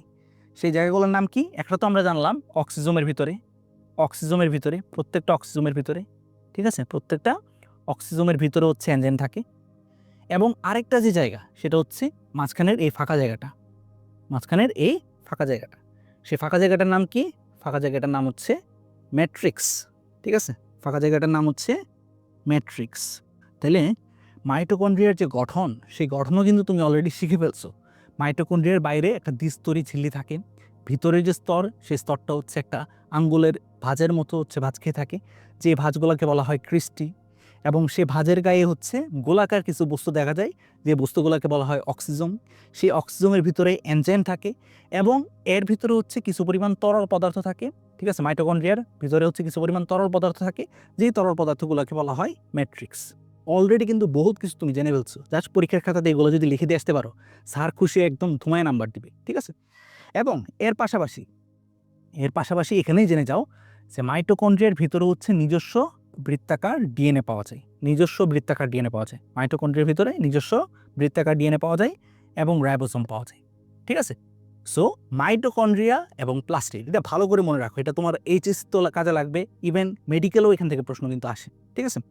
সো আমরা যতগুলো হচ্ছে সাইটোপ্লাজমিক অঙ্গাণু দেখব, mitochondria, plastid, Golgi body, endoplasmic reticulum, lysosome, ঠিক আছে, এরকম যতগুলো কোষীয় অঙ্গাণু দেখব, এর ভিতরে 2টা অঙ্গাণু খুবই স্পেশাল।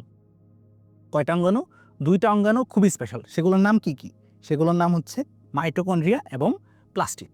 এগুলো কেন স্পেশাল? কারণ মাইটোকন্ড্রিয়ার ভিতরেও নিজস্ব বৃত্তাকার ডিএনএ এবং তোমার হচ্ছে এরকম রাইবোজোম থাকে। প্লাস্টিড আমরা একটু পরে যখন দেখব, প্লাস্টিডের ভিতরেও আমরা দেখব যে তার নিজস্ব বৃত্তাকার ডিএনএ এবং রাইবোসোম থাকে।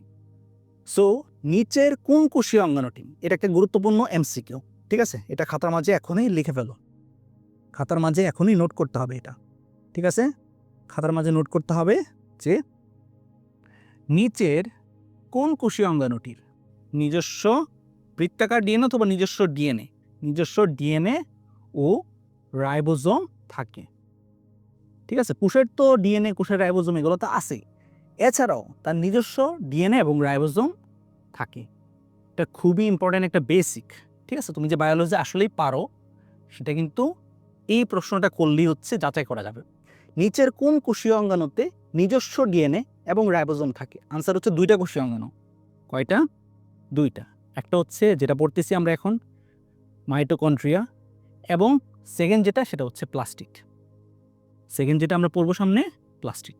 সো মাইটোকন্ড্রিয়া এবং প্লাস্টিড এই 2টা কোষীয় অঙ্গাণুর নিজস্ব কি থাকে?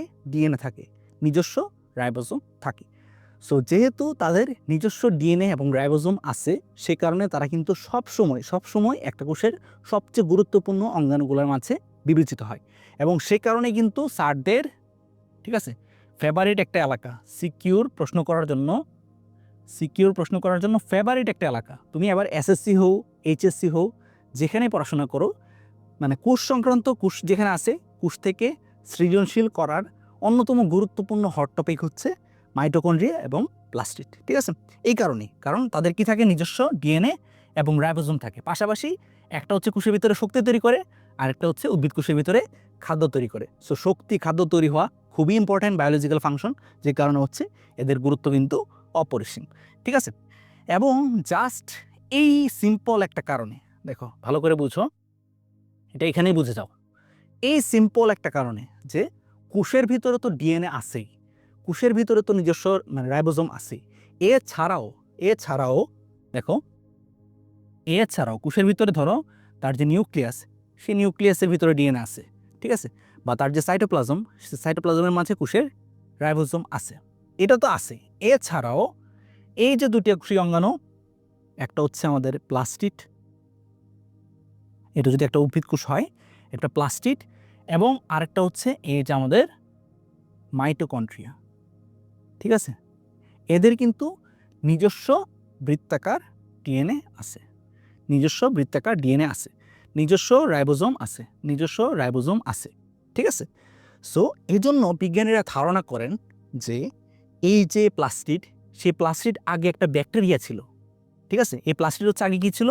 একটা স্বাধীন একটা ব্যাকটেরিয়া ছিল। সেই ব্যাকটেরিয়াটা কোনো একটা মাধ্যমে কোষের ভিতরে ঢুকে গেছে, ঢুকে কোষের অংশ হয়ে গেছে।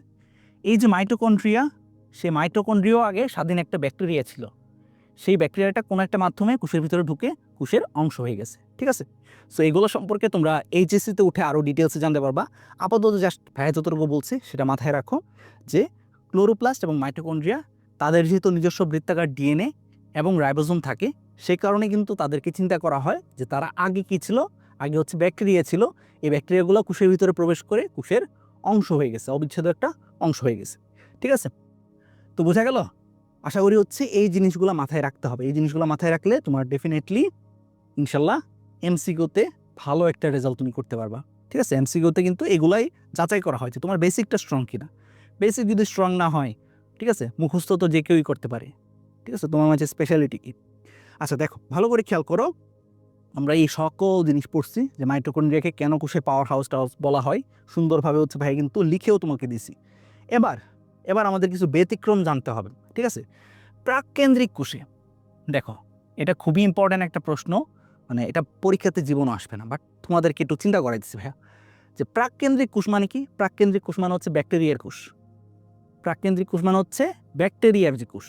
ব্যাকটেরিয়ার কোষে কিন্তু কোনো ধরনের মাইটোকন্ড্রিয়া থাকে না। ব্যাকটেরিয়ার মাঝে কোনো ধরনের কি থাকে না? মাইটোকন্ড্রিয়া থাকে না। এমনকি কিছু সুকেন্দ্রিক কোষ, অর্থাৎ হচ্ছে তোমার নিউক্লিয়াসযুক্ত কোষ বা সুগঠিত নিউক্লিয়াসযুক্ত কোষ, চেষ্টা করবে যেমন উদাহরণ হচ্ছে ট্রাইকোমোনাস এবং মোনোসার্কোমোনয়েডিস। ঠিক আছে? এরকম কিছু প্রোটোজোয়াতেও কিন্তু কোনো ধরনের মাইটোকন্ড্রিয়া থাকে না। সো 1 নম্বর কথা হচ্ছে, এখান থেকে এমসিকিউ আসতে পারে যে নিচের কোনটিতে মাইটোকন্ড্রিয়া অনুপস্থিত বা মাইটোকন্ড্রিয়া থাকে না। সো অপশনে যদি ব্যাকটেরিয়া বলে, অথবা যদি বলে ইকোলাই, ইকোলাইও তো একটা ব্যাকটেরিয়ার নাম। সো ইকোলাইতেও কিন্তু কোনো ধরনের কি থাকবে না? মাইটোকন্ড্রিয়া থাকবে না। অথবা যদি বলে হচ্ছে ট্রাইকোমোনাস, অথবা যদি বলে হচ্ছে মোনোসার্কোমোনয়েডিস, অনেকভাবে প্রশ্ন করা যায়। সো এগুলোর কোনোটাতে কিন্তু মাইটোকন্ড্রিয়া থাকবে না। ঠিক আছে? এটা হচ্ছে এমসিকিউর জন্য বললাম। এবার ইন্টারেস্টিং প্রশ্নটা তোমার কাছে একটু আমি বলি, একটু সিম্পলি চিন্তা করো যে মাইটোকন্ড্রিয়া জিনিসটা এত বেশি ইম্পর্ট্যান্ট। এটার কাজ হচ্ছে কোষের ভিতরে শক্তি তৈরি করা। একটা কোষ সে প্রতিনিয়ত শক্তি ব্যবহার করে করেই হচ্ছে বাঁচতেছে। সো তার ভিতরে শক্তিটা তৈরি করতেছে হচ্ছে মাইটোকন্ড্রিয়া। তাইলে ব্যাকটেরিয়ার ভিতরে মাইটোকন্ড্রিয়া নাই, ট্রাইকোমোনাস, ঠিক আছে, মোনোসার্কোমোনয়েডিস, কঠিন কঠিন নাম। সো এদের ভিতরেও কিন্তু মাইটোকন্ড্রিয়া নাই। তাহলে মাইটোকন্ড্রিয়া ছাড়া, ঠিক আছে, শক্তি উৎপাদন কেন্দ্র ছাড়া এরা কিভাবে বেঁচে থাকে? এরা কিভাবে বেঁচে থাকে? তুমি ভিডিওটা একটু পজ করতে পারো, পজ করে একটু চিন্তা করতে পারো। ভাইয়া হচ্ছে যেহেতু এটা লাইভ ক্লাস না, ভাইয়া আনসারটা দিয়ে দিচ্ছি। মনে রাখবা মাইটোকন্ড্রিয়া এবং এই যে ট্রাইকোমোনাস, মোনোসার্কোমোনয়েডিস, এদের ক্ষেত্রে তাদের যে কোষঝিল্লি, ঠিক আছে, তাদের যে কোষঝিল্লি, সেই কোষঝিল্লি কিছু জায়গাতে ভাঁজ খেয়ে খেয়ে এরকম অক্সিজেন তৈরি করে। ঠিক আছে?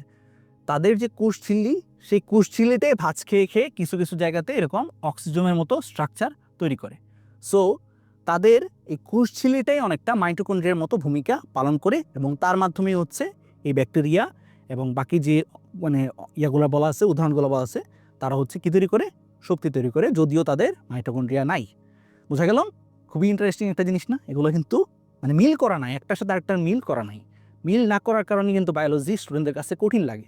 বাট এরকম মিল করে প্রশ্ন করে যে আচ্ছা ভাই এমনি হইলে কেমন হইতো, তাহলে দেখো যে হচ্ছে তোমার কাছে জিনিসটা কিন্তু ইন্টারেস্টিং লাগবে। তখন তুমি হচ্ছে মানে বায়োলজি একদম ফিল করতে পারবা যে এটা তো আসলে জোশ একটা সাবজেক্ট। ঠিক আছে? স্কুল লাইফে আমারও কিন্তু বায়োলজি একদমই ভালো লাগতো না, একদমই না, একদমই না। ঠিক আছে? আমার টেস্টে খুবই বাজে রেজাল্ট করছিলাম আমি, সেখান থেকে বায়োলজিতে 91 পাই, এসএসসি বায়োলজিতে। পরবর্তীতে হচ্ছে আমি কলেজ লাইফে উঠে কিছু গ্রেট অফ দ্য গ্রেট টিচারের সংস্পর্শে আমি আসি, এবং তারা আমাকে বায়োলজি ফিল করানো শেখাইছে। ঠিক আছে? যে কারণে কিন্তু ভাইয়া তোমাদের সামনে এত সুন্দর করে চেষ্টা করতে পারি যে বায়োলজি উপস্থাপন করতে। সো আমি এক্স্যাক্টলি জানি যে আসলে কোন কোন কারণে স্টুডেন্টদের বায়োলজির প্রতি অনীহা কিংবা ভীতি সৃষ্টি হয়। ঠিক আছে? কারণ আমার নিজেরও একসময় এটার প্রতি ভীতি ছিল। ঠিক আছে? সো দেখো, এই কাহিনিগুলো এখন বাকিটা একটা রিডিং দিলে পারবা না, বাকিগুলো কিন্তু জাস্ট হচ্ছে রিডিং দিলেই পারবা। যে তাহলে এমন কি হতে পারে, দেখো এই লাইনগুলো যখন পড়ি আমার কাছে হাসি লাগে। তাহলে এমন কি হতে পারে এমনকি হতে পারে বিবর্তনীয় ইতিহাসের কোনো এক সময়ে সুকেন্দ্রিক কোষের বাইরে মাইটোকন্ড্রিয়া কিংবা তার পূর্বসূরি ঢুকে পড়েছিল। মানে কী থেকে কী বললো বোঝাই নাই, কিন্তু আমি কিন্তু জিনিসগুলো আরও সহজ করে বুঝাইছি। তারপর সেটি কোষের স্থায়ী বাসিন্দা হয়ে গেছে। এখন পর্যন্ত তথ্য-উপাত্ত থেকে এই ব্যাখ্যাটি অনুমান করা হয়। আচ্ছা, তো আমরা কিন্তু মাইটোকন্ড্রিয়া টপিকটা শেষ করে ফেলছি। জাস্ট একটা জিনিস বাকি আছে, আমাদের বাকি আছে। সেই জিনিসটা কি? মাইটোকন্ড্রিয়ার চিত্র আঁকা। ঠিক আছে, পরীক্ষাতে আসলে কিন্তু মাইটোকন্ড্রিয়ার চিত্র আঁকতে হবে। সো চিত্রটা কেমনে আঁকবা ভাই?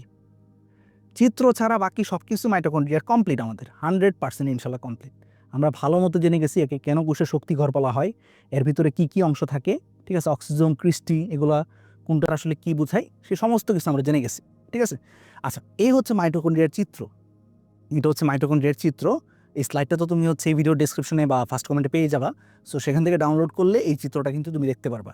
এবার আসো তোমাকে চিত্র আঁকা আমি শিখাই। ঠিক আছে, কীভাবে চিত্রটা আঁকবা। চিত্র আঁকা কোনো ব্যাপারই না মাইটোকন্ড্রিয়ার, একদমই সহজ। ঠিক আছে, একদমই সহজ, এটা কোনো ব্যাপারই না। ফার্স্টে হচ্ছে এরকম একটা লম্বা ডিম আঁকবা। ঠিক আছে, চেষ্টা করবা, একটা সিক্রেট টেকনিক তোমাকে বলি, চেষ্টা করবা ডিমটা যাতে একটু লম্বা হয়। ডিম যেটা আঁকছো, ঠিক আছে, যেটা তুমি পরীক্ষাতে মাঝে মাঝে পাও, সো সেই ডিমটা যাতে একটু লম্বা হয়। লম্বা হইলে ফুল স্ট্রাকচারটা দেখতে সুন্দর হয়ে যাবে। ঠিক আছে, আচ্ছা, লম্বা ডিম আঁকলাম। এরপর ভাই কী করতে হবে? এরপর হচ্ছে এইরকম,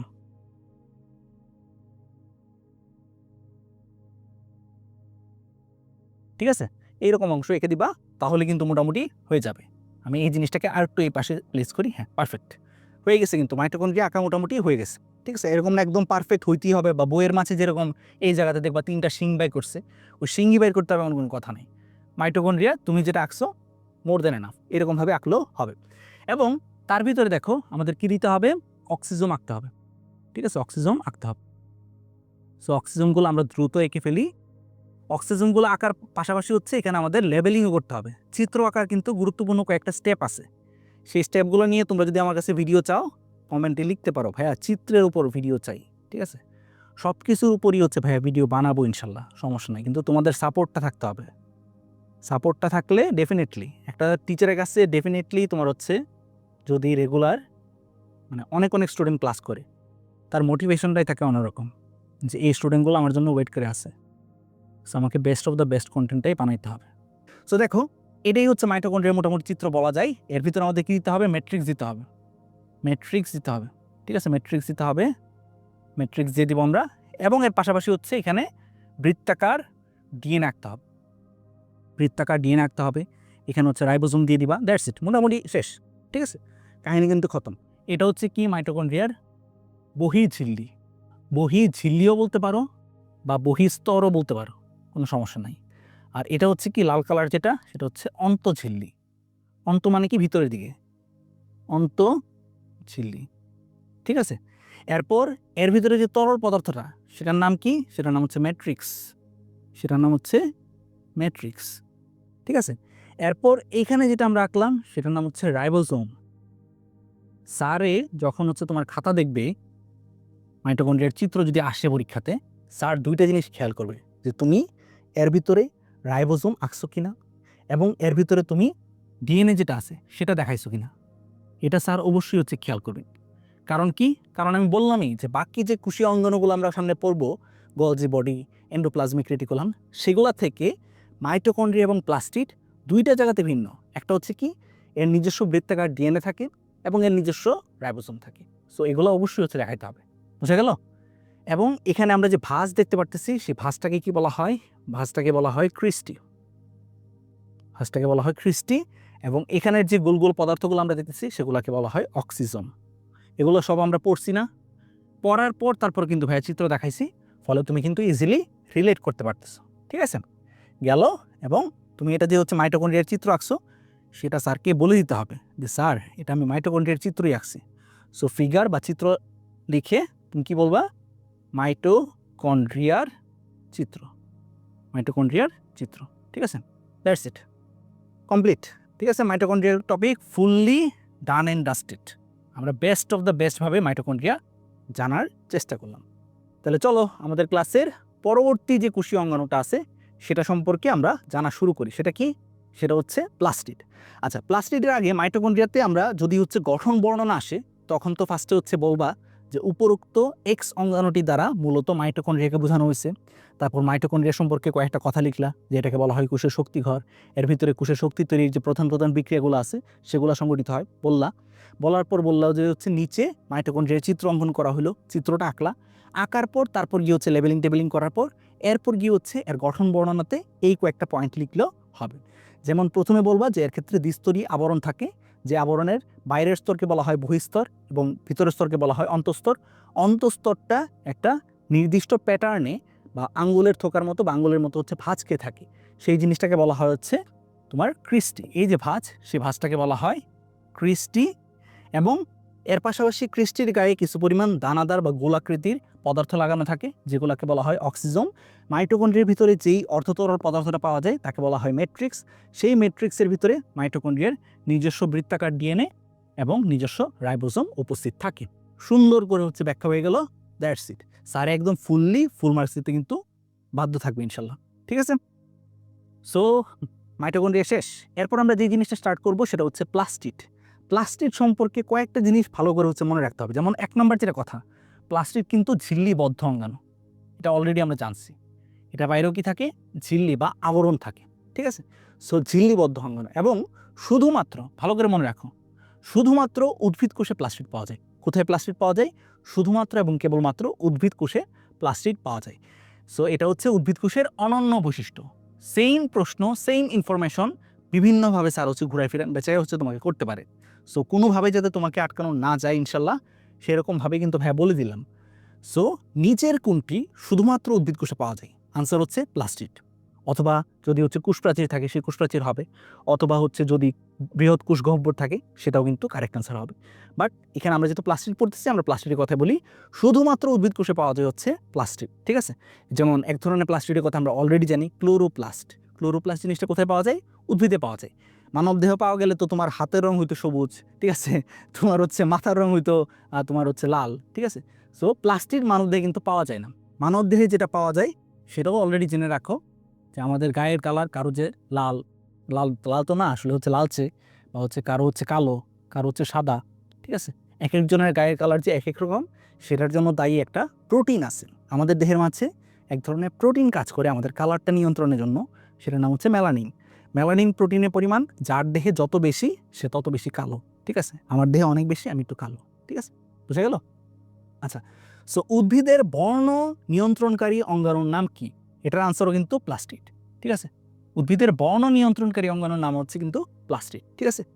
সো প্লাস্টিড সম্পর্কে যেই ইনফরমেশনগুলো তোমাদের বইতে শুরুর দিকে বলা হয়েছে, সেই ইনফরমেশনগুলোকে ভাইয়া হচ্ছে জাস্ট এখানে সুন্দরভাবে পয়েন্ট আকারে প্রেজেন্ট করছি। পয়েন্ট আকারে প্রেজেন্ট করলে আমাদের কিন্তু রিভিশন দিতে বা মনে রাখতে সহজ হয়।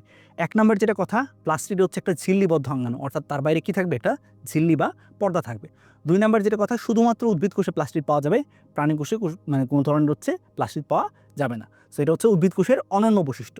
3 নম্বর যেটা কথা, সেটা হচ্ছে প্লাস্টিডের প্রধান কাজ কি? প্লাস্টিডের প্রধান কাজ হচ্ছে উদ্ভিদ কোষের মাঝে শর্করা জাতীয় খাবার তৈরি করা। শর্করা জাতীয় খাবার তৈরি করা। আমরা কিন্তু জানি যে সালোক সংশ্লেষণের মাধ্যমে উদ্ভিদ হচ্ছে শর্করা জাতীয় বা গ্লুকোজ জাতীয় খাবার তৈরি করে। সালোক সংশ্লেষণ বিক্রিয়ার মাধ্যমে, দেখো এই বিক্রিয়াটা মনে আছে কিনা দেখো, ঠিক আছে? কার্বন ডাইঅক্সাইড প্লাস পানি, উপরে কাজ করতেছে আলো, নিচে কাজ করতেছে হচ্ছে ক্লোরোপ্লাস্ট। এগুলো কিন্তু ক্লাস 7-8 আপনাদের পড়ে আসার কথা। না পড়ে আসলে খালি ফাঁকিবাজি করে আসছেন, এখন কষ্ট করে পড়তে হবে, কিছু করার নাই। সো কার্বন ডাইঅক্সাইড এবং পানি এবং সূর্যালোকের উপস্থিতিতে ক্লোরোপ্লাস্টে কী তৈরি হয়? গ্লুকোজ, C6H12O6, গ্লুকোজ প্লাস পানি, গ্লুকোজ প্লাস পানি, এবং আরও অনেক কিছু তৈরি হইতে পারে, বাট আমাদের জন্য ইম্পর্টেন্ট হচ্ছে এই অংশটা।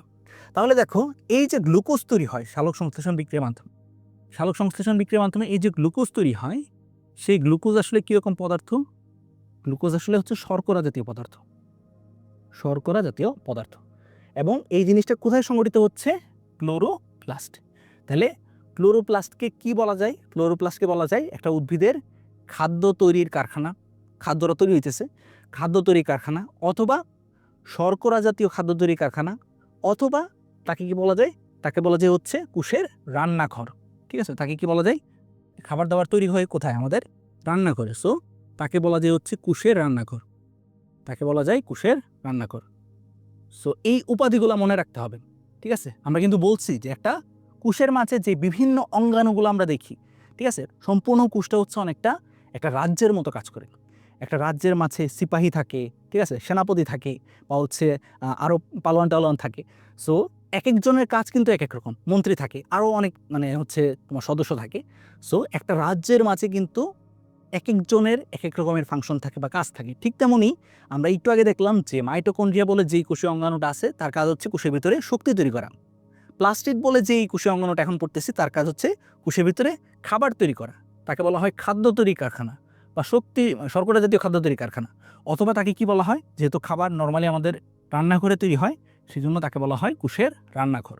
সো নিচের কোনটিকে কোষের রান্নাঘর বলা হয়? নিচের কোনটিকে উদ্ভিদ কোষের রান্নাঘর বলা হয় বা খাদ্য তৈরি কারখানা বলা হয়? আনসার হচ্ছে কি? আনসার হচ্ছে প্লাস্টিড। আনসার হচ্ছে প্লাস্টিড। এই কথাগুলোই হচ্ছে এমসিকিউতে আসে এবং জাস্ট হচ্ছে বেসিকগুলা না জানার কারণে অনেকে কিন্তু ভুল করে বসে, ঠিক আছে? যে কারণে ভাইয়া সুন্দর করে হচ্ছে একদম পয়েন্ট আকারে হচ্ছে তোমাদেরকে এগুলা প্রেজেন্ট করে দিলাম। আশা করি হচ্ছে ইনশাল্লাহ আর কোনো সমস্যা হবে না, ঠিক আছে? গেল। এবার আসো আমরা একটা প্লাস্টিড দেখি তাইলে, যে ভাই এত যে প্লাস্টিড করতেছেন, প্লাস্টিড আসলে দেখতে কীরকম? দেখো, দেখতে হচ্ছে এরকম, ঠিক আছে? এরকম। আরেকটা 3D অ্যানিমেশন দেখায় তোমাকে। যেমন আমরা যদি হচ্ছে এই চিত্রটা খেয়াল করি, এই চিত্রটা কিসের? এটা হচ্ছে একটা উদ্ভিদ কোষের চিত্র এবং সেই উদ্ভিদ কোষের ভিতরে দেখো এই যে অংশগুলো আমরা দেখতেছি, এই অংশগুলোকে বলা হয় হচ্ছে প্লাস্টিড। এই অংশগুলোকে কি বলা হয়? প্লাস্টিড বলা হয়। সো আমরা প্লাস্টিডের একদম ভিতরে যাই, চলো। প্লাস্টিডের ভিতরে গেলেই আরও জিনিসটা মানে সুন্দর হবে। দেখো, একটা প্লাস্টিকের ভিতরে কিন্তু আমরা চলে গেলাম, ঠিক আছে? অসাধারণ একটা জিনিস না? এরকম 3D অ্যানিমেশন দিয়ে আমাদের যদি কেউ বায়োলজি বুঝাইতো, স্কুল লাইফে আমার এত কষ্ট হইতো না, ঠিক আছে? দেখো, অসাধারণ একটা জিনিস। প্লাস্টিকের মাঝে কত সুন্দর সুন্দর কিছু অংশ থাকে। সো এই যে পাউরুটি আকৃতির অংশগুলো আছে, ঠিক আছে, এক একটা পাউরুটির মতো যে অংশগুলো আছে, সেই অংশগুলো একটা নাম আছে। দেখো নামটা কি? নাম হচ্ছে থাইলাকয়েড। থাইলাকয়েড। সো এক একটা পাউরুটিকে কি বলা হয়? এক একটা পাউরুটিকে বলা হয় থাইলাকয়েড। তাহলে এই ফুল জিনিসটা হচ্ছে ক্লোরোপ্লাস্ট। ফুল জিনিসটা হচ্ছে ক্লোরোপ্লাস্ট এবং সেই ক্লোরোপ্লাস্টের ভিতরে আমরা যদি যাই, ভিতরে গেলে আমরা কি পাই? এরকম পাউরুটি আকৃতির কিছু স্ট্রাকচার পাই। যেই পাউরুটি আকৃতির স্ট্রাকচারগুলো বা ডিস্কের মতো যে স্ট্রাকচারগুলো আছে, সেই এক একটা স্ট্রাকচারকে বলা হয় থাইলাকয়েড। এক একটা স্ট্রাকচার কী বলা হয়? থাইলাকয়েড বলা হয়। তাহলে থাইলাকয়েড জিনিসটা কোথায় পাওয়া যায়? একটা ক্লোরোপ্লাস্ট কিংবা প্লাস্টিডের ভিতরে পাওয়া যায়। এবার ভালো করে খেয়াল করো যে এই যে পাউরুটিগুলো আছে, সেই পাউরুটিগুলো বার্গারের মতো একটা স্ট্রাকচার ধারণ করে আসে না, বা একটা স্তূপ গঠন করে আসে না? এটা কিন্তু স্তূপ গঠন করে আসে, ঠিক আছে? অনেকগুলা থাইলাকয়েড কিন্তু একসাথে যুক্ত হয়ে আছে। সো এই যে এক একটা স্তূপ, সেই এক একটা স্তূপকে বলা হয় গ্রানাম। সেই এক একটা স্তূপকে বলা হয়, দেখো, গ্রানাম, ঠিক আছে? সো এক একটা স্তূপকে বলা হয় গ্রানাম, ঠিক আছে? সো আশা করি হচ্ছে এই জিনিসগুলো এখন যখন মেইন বই থেকে পড়তে যাবা তোমার কাছে ইজি হয়ে যাবে। তাহলে আমরা ফার্স্টে কি মনে রাখবো? যে ক্লোরোপ্লাস্ট এটা হচ্ছে এক ধরনের প্লাস্টিড। যে জিনিসটা কোথায় পাওয়া যায়? উদ্ভিদ কোষে পাওয়া যায়। ক্লোরোপ্লাস্ট সেটা কীরকম ধরনের প্লাস্টিড? সবুজ কালারের প্লাস্টিড। সেই প্লাস্টিডের ভিতরে কী কী জিনিস পাওয়া যায়? কিছু পরিমাণ হচ্ছে পাউরুটির মতো বা ডিস্কের মতো স্ট্রাকচার পাওয়া যায়। যেই ডিস্কের মতো স্ট্রাকচারগুলোকে বলা হয় থাইলাকয়েড। সেই থাইলাকয়েডগুলো একটা স্তূপ আকারে থাকে, একটা স্তূপ আকারে থাকে। এরকম একটা স্তূপকে বলা হয় গ্রানাম। একটা স্তূপকে বলা হয় গ্রানাম। আর এখানে যে তরল পদার্থটা থাকে, ঠিক আছে, এই জায়গাতে যে তরল পদার্থটা সাজানো গোছানো থাকবে বা ছড়াই ছিটায় থাকবে, সেই তরল পদার্থটাকে বলা হয় স্ট্রোমা। সেই তরল পদার্থটাকে বলা হয় স্ট্রোমা। তরল পদার্থ মানেই হচ্ছে সেটা ম্যাট্রিক্স। এখানে যে তরল পদার্থ থাকবে, তরল পদার্থ মানেই হচ্ছে সেটা কী হবে? সেটা হচ্ছে ম্যাট্রিক্স হবে। সো মাইটোকন্ড্রিয়াতেও আমরা কিন্তু কী দেখছিলাম? ম্যাট্রিক্স দেখছিলাম না? তবে সেই ম্যাট্রিক্সটার কোনো নাম ছিল না। কিন্তু ক্লোরোপ্লাস্টের ক্ষেত্রে যে ম্যাট্রিক্স থাকে, ক্লোরোপ্লাস্টের ক্ষেত্রে যে ম্যাট্রিক্স বা তরল পদার্থটা থাকে এখানে, সেই তরল পদার্থটাকে বলা হয় হচ্ছে স্ট্রোমা। সেই তরল পদার্থটাকে বলা হয় স্ট্রোমা। এই কথাগুলো কেন বলতেছি? এর কারণ হচ্ছে একটু পরে আমরা যখন মেইন বই পড়তে যাব, মেইন বই পড়তে গেলে দেখবা যে মেইন বইতে এক জায়গাতে বলা আছে যে থাইলাকয়েডে অমুক কাহিনী ঘটে, স্ট্রোমাতে অমুক কাহিনী ঘটে। মানে স্যাররা যখন হচ্ছে মেইন বইটা লিখছেন, তখন তারা হচ্ছে চিন্তা করে নিয়েছেন যে এই যে থাইলাকয়েড, এই যে স্ট্রোমা, এগুলোর কথা তো একটা স্টুডেন্ট মায়ের পেটে থেকেই জেনে আসার কথা। সো এগুলোর উল্লেখ করার দরকারটা কি? জাস্ট বলে দিলেই হইলো। এই যে দেখো, প্লাস্টিডের বর্ণনা শুরু হয়েছে ক্লোরোপ্লাস্টের শুরুতেই হচ্ছে বলে দিয়েছে কি, যে প্লাস্টিডের গ্রানা নামক অংশে সূর্যালোক আবদ্ধ করে রাসায়নিক শক্তিতে রূপান্তরিত করে। যেন গ্রানা জিনিসটা তোমাদের কত পরিচিত, বা হচ্ছে স্ট্রোমা জিনিসটা তোমাদের কত পরিচিত, ঠিক আছে? সো আমাদের পাঠ্য বইয়ের মাঝে এই জিনিসগুলো হচ্ছে সমস্যা। এই জিনিসগুলো হচ্ছে ক্লিয়ারলি সমস্যা, একটা স্টুডেন্টের বায়োলজির প্রতি আগ্রহটাই নষ্ট করে দেয়। ঠিক আছে, এমন কিছু টার্ম বলে দেই যে টার্মগুলো হচ্ছে দেখলে ওই জিনিসগুলো আইদার তাকে মুখস্থ করতে হবে অথবা তাকে স্কিপ করতে হবে, যে এগুলা আমি পারবো না ভাই। ঠিক আছে, কিন্তু মেইন কাহিনীটা কিন্তু খুবই সহজ। আমরা কিন্তু বলছি যে একটা এই যে প্লাস্টিড, সেই প্লাস্টিডগুলোর ভিতরে এরকম পাউরুটির মতো যে স্ট্রাকচারগুলো পাওয়া যায়, এক একটা পাউরুটিকে বলা হয় থাইলাকয়েড। এক একটা পাউরুটিকে বলা হয় কি? এক একটা পাউরুটিকে বলা হয় থাইলাকয়েড। আর এই থাইলাকয়েডগুলো যখন একটা স্তূপের মতো স্ট্রাকচার ধারণ করে বা একটা বার্গারের মতো স্ট্রাকচার ধারণ করে, তখন এই একটা বার্গারকে বা একটা স্তূপকে বলা হয় গ্রানাম। তখন সেই একটা স্তূপকে কি বলা হয়? গ্রানাম বলা হয়। আর এখানে যে তরল পদার্থটা থাকে, সেই তরল পদার্থটাকে বলা হয় স্ট্রোমা। সেই তরল পদার্থটাকে কি বলা হয়? স্ট্রোমা বলা হয়। সো এই জিনিসগুলো হচ্ছে অবশ্যই মনে রাখতে হবে। ঠিক আছে, এই জিনিসগুলো বুঝতে হবে, বুঝলে তোমার জন্য মনে রাখাটা সহজ। ঠিক আছে, সো চলো আমরা হচ্ছে এখন মেইন বই অনুযায়ী দেখা শুরু করি প্লাস্টিক সম্পর্কে, যে বর্ণনাটুকু তোমাদের বইতে লেখা আছে সেটা। বিজ্ঞানী আর্নেস্ট হেকেল নামক একজন বিজ্ঞানী আছে। তিনি 1863 সালে উদ্ভিদকোষের সবচেয়ে গুরুত্বপূর্ণ যে অঙ্গাণু প্লাস্টিড আবিষ্কার করেন। সো এখানে হচ্ছে দুইটা প্রশ্ন। প্লাস্টিড কে আবিষ্কার করেন? বিজ্ঞানী আর্নেস্ট হেকেল। একটা উদ্ভিদকোষের সবচেয়ে গুরুত্বপূর্ণ অঙ্গাণু কোনটা? সবচেয়ে গুরুত্বপূর্ণ অঙ্গাণু হচ্ছে প্লাস্টিড। ঠিক আছে, এই দুইটা তথ্য কিন্তু এমসিকিউর জন্য ইম্পর্টেন্ট। সো আমরা জেনে গেলাম প্লাস্টিডের প্রধান কাজটাও আমরা ইতিমধ্যেই জানি, খাদ্য প্রস্তুত করা, খাদ্য সঞ্চয় করা। আমরা দেখবো এক ধরনের প্লাস্টিক, তার নাম হচ্ছে লিউকোপ্লাস্ট। সে কি করে? খাদ্য সঞ্চয় করে। খাদ্য প্রস্তুত কে করে? অলরেডি জানি, ক্লোরোপ্লাস্ট। এবং উদ্ভিদের দেহকে বর্ণময় করা। আরেক ধরনের প্লাস্টিড আছে যাকে বলা হয় ক্রোমোপ্লাস্ট। তার কাজ হচ্ছে উদ্ভিদের দেহকে বর্ণময় এবং আকর্ষণীয় করে পরাগায়নে সাহায্য করা। ঠিক আছে, সো এগুলো হচ্ছে প্লাস্টিডের প্রধান কাজ। এই জিনিসটা কি আসবে? এই জিনিসটা আসবে হচ্ছে বহুপদী সমাপ্তি সূচক। বহুপদী সমাপ্তি সূচক। ঠিক আছে, অদ্ভুত অদ্ভুত সব নাম যে এমসিকিউ আছে, এটাতে আসবে। নিচের কোনটি প্লাস্টিডের কাজ নয়, বা নিচের কোনটি প্লাস্টিডের কাজ? ঠিক আছে, সো 1 নাম্বার দিয়ে বলবে খাদ্য প্রস্তুত করা। 2 নাম্বার দিয়ে বলবে কি? 2 নাম্বার দিয়ে বলবে খাদ্য সঞ্চয় করা। 3 নাম্বার দিয়ে বলবে কি? 3 নাম্বার দিয়ে বলবে উদ্ভিদের দেহকে বর্ণময় করা বা আকর্ষণীয় করা বা পরাগায়নে সাহায্য করা। সো সেই ক্ষেত্রে তোমাকে কিন্তু জানতে হবে যে এই তিনটাই কিন্তু প্লাস্টিডের কাজ। তিনটাই কিন্তু প্লাস্টিডের কাজ। প্লাস্টিড খাদ্য প্রস্তুত করে, প্লাস্টিড খাদ্য সঞ্চয় করে, প্লাস্টিড উদ্ভিদের দেহকে বর্ণময় বা আকর্ষণীয় করে এবং এর মাধ্যমে পরাগায়নে কিন্তু সাহায্য করে। ঠিক আছে, কোন জিনিস কেমনে আসবে আমি সব কিছু বলে দিচ্ছি। এরপরও যদি হচ্ছে কেউ এগুলাতে নাম্বার মিস করে আসো, ঠিক আছে, তুমি বাবা পড়াশোনার আশা ছাইড়ে দাও। ঠিক আছে, তুমি বিদেশে যাও, বিদেশে গিয়ে রেমিটেন্স পাঠাও। ঠিক আছে, টাকা পাঠাও, কয়দিন পরে সকিনারে বিয়ে করবা, শেষ। আচ্ছা দেখো, ক্লোরোপ্লাস্ট প্রথমে যেই আমি এরকমভাবে বলতে চাই না, জাস্ট হচ্ছে মজা করতে বলছি। আচ্ছা দেখো, ভালো করে খেয়াল করো, এগুলা বোঝার বিষয়। তোমরা কেউ পারবা না এরকম আমি বিশ্বাস করি না। আমি বিশ্বাস করি সবাই পারবা ইনশাল্লাহ। ঠিক আছে, ভালো করে খেয়াল করো। 1 নাম্বার যে প্লাস্টিড, 1 নাম্বার প্লাস্টিডের নাম কি? ক্লোরোপ্লাস্ট। ক্লোরোপ্লাস্ট সে কীরকম প্লাস্টিড? সবুজ কালারের প্লাস্টিড। একটু আগে আমরা 3Dতেই দেখলাম।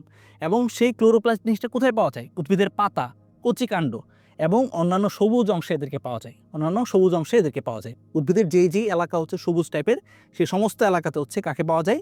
ক্লোরোপ্লাস্টকে কিন্তু পাওয়া যায়। এবং এই জায়গাতে হচ্ছে আমাদের এমসিকিউটা আসবে। এমসিকিউটা কিন্তু এই জায়গাতে আসবে। দেখো, প্লাস্টিডের গ্রানা অংশে, আমরা ফার্স্টে রিডিং দেই, এরপর হচ্ছে বোঝার চেষ্টা করব। প্লাস্টিডের গ্রানা অংশে বা গ্রানা অংশ সূর্যালোককে আবদ্ধ করে রাসায়নিক শক্তিতে রূপান্তরিত করে। এবং এই আবদ্ধ সৌরশক্তি স্ট্রোমাতে অবস্থিত উৎসেচক। ঠিক আছে, উৎসেচক মানে কি? এনজাইম। উৎসেচক মানে হচ্ছে এনজাইম। ঠিক আছে, এনজাইম সমষ্টি বায়ু থেকে গৃহীত কার্বন ডাইঅক্সাইড এবং কোষের ভিতরকার পানি ব্যবহার করে সরল শর্করা তৈরি করে, অর্থাৎ সালোক সংশ্লেষণ করে। তো আমরা তো আশা করি কিছু বুঝি নাই এখানে। ঠিক আছে, সো এই জিনিসটা বুঝতে হবে। তো দেখো, ভালো করে দেখো কাহিনী কি হইতেছে। একটু ভালো করে দেখো। আমরা একটু আগে কি দেখছিলাম? দেখো, একটু আগে দেখছিলাম যে প্লাস্টিডের গঠনে এরকম কিছু স্ট্রাকচার পাওয়া যায়। স্ট্রাকচার পাওয়া যায়। যে এই স্ট্রাকচারগুলোকে কি বলা হয়? থাইলাকয়েড। একটা স্ট্রাকচারকে বলা হয় থাইলাকয়েড। এই যে একটা স্ট্রাকচার, এটা থাইলাকয়েড, এটা আরেকটা থাইলাকয়েড, এটা আরেকটা থাইলাকয়েড। এবং এই ফুল যে স্ট্রাকচারটা, ঠিক আছে, এই ফুল যে স্ট্রাকচারটা, সেই ফুল স্ট্রাকচারটাকে বলা হয় গ্রানাম। এবং এখানে যে তরল পদার্থটা থাকে বা ম্যাট্রিক্স যেটা থাকবে, সেই ম্যাট্রিক্সটাকে বলা হবে স্ট্রোমা। এখনের যে কথাগুলো সেগুলো হচ্ছে চিত্র এঁকে বোঝাইতে হবে। আমি কিন্তু চিত্র এঁকেই তোমাকে বোঝাচ্ছি। দেখো, সর্বপ্রথম একটা মানে সূর্য লাগবে আমাদের, সূর্য ছাড়া সালোক সংশ্লেষণ হওয়া ইম্পসিবল, ঠিক আছে। সো এই সূর্য থেকে কি আসবে? সৌরশক্তি আসবে। সূর্য থেকে কি আসতেছে? সৌরশক্তি আসতেছে। সো এই সৌরশক্তি সর্বপ্রথম এই থাইলাকয়েডের উপরে পড়বে, থাইলাকয়েডের উপরে পড়বে, ঠিক আছে। কোথায় পড়ছে? থাইলাকয়েডের উপরে পড়ছে, বা আমরা থাইলাকয়েড না বলে আরও সুন্দর করে বলতে পারি গ্রানামের উপরে পড়ছে, ঠিক আছে। এই ফুল জিনিসটি তো গ্রানাম, সো গ্রানামের উপরে পড়ছে। সো সৌরশক্তি সর্বপ্রথম কোথায় আসছে? পাউরুটির উপরে আসছে, বা এই গ্রানামের উপরে আসছে। গ্রানাম যে জিনিসটা, সেটা এই সৌরশক্তিকে কিসে রূপান্তর করছে? রাসায়নিক শক্তিতে রূপান্তর করছে। এই যে সৌরশক্তি, সেটা ধরো সবুজ কালার, আর এটাকে হচ্ছে কিসে রূপান্তরিত করছে? রাসায়নিক শক্তিতে রূপান্তর করছে, ঠিক আছে। মানে কথাগুলা যারা হচ্ছে হায়ার শ্রেণীর, তারা যদি কেউ দেখে যে সৌরভ ভাই এমনি বুঝাইতেছে, তা হাসবে। কিন্তু ভাই তোমাকে এই ভাষাতে বোঝাইলে তুমি বুঝতে পারবা। সৌরশক্তি আসলো সবুজ কালারের, সেটা কিসে রূপান্তরিত হইলো? রাসায়নিক শক্তিতে। কোথায় রূপান্তরিত হইলো? গ্রানামের ভিতরে, গ্রানার ভিতরে রাসায়নিক শক্তিতে রূপান্তরিত হইলো। এবং সেই যে রাসায়নিক শক্তিটা আছে, এবার সেই রাসায়নিক শক্তিটা কোথায় চলে আসবে? এই ম্যাট্রিক্সের মাঝে চলে আসবে, ঠিক আছে। এখান থেকে ম্যাট্রিক্সের মাঝে চলে আসবে। ম্যাট্রিক্সের মাঝে চলে আসলে ম্যাট্রিক্সে, অর্থাৎ এই স্ট্রোমাতে, ঠিক আছে, এই স্ট্রোমাতে, এই জায়গাতে হচ্ছে তখন বাকি যে বিক্রিয়াগুলো আছে সেই বিক্রিয়াগুলো সংঘটিত হবে। অর্থাৎ স্ট্রোমাতে আসলো রাসায়নিক শক্তি, এবং এর পাশাপাশি হচ্ছে এখানে দেখা যাবে যে কেলভিন চক্র, হ্যাচো-স্ল্যাক চক্র, ঠিক আছে, এরকম কিছু চক্র বা বিক্রিয়া এখানে সংঘটিত হবে। এবং আলটিমেটলি এই জায়গাতেই তৈরি হবে গ্লুকোজ, এই জায়গাতেই তৈরি হবে গ্লুকোজ, ঠিক আছে। সো আমরা কিন্তু ফুল সিকোয়েন্সটা আশা করি বুঝতে পারছি। সিকোয়েন্সটা বুঝতে পারছো তো নাকি? যে সূর্য থেকে আসলো সৌরশক্তি, সেই সৌরশক্তি সর্বপ্রথম কোথায় আবদ্ধ হইল? গ্রানামের ভিতরে আবদ্ধ হইল। গ্রানামের ভিতরে আবদ্ধ হয়ে কিসে রূপান্তরিত হইল? রাসায়নিক শক্তিতে রূপান্তরিত হইল। সে রাসায়নিক শক্তিতে রূপান্তরিত হওয়ার পর সে কোথায় চলে আসলো?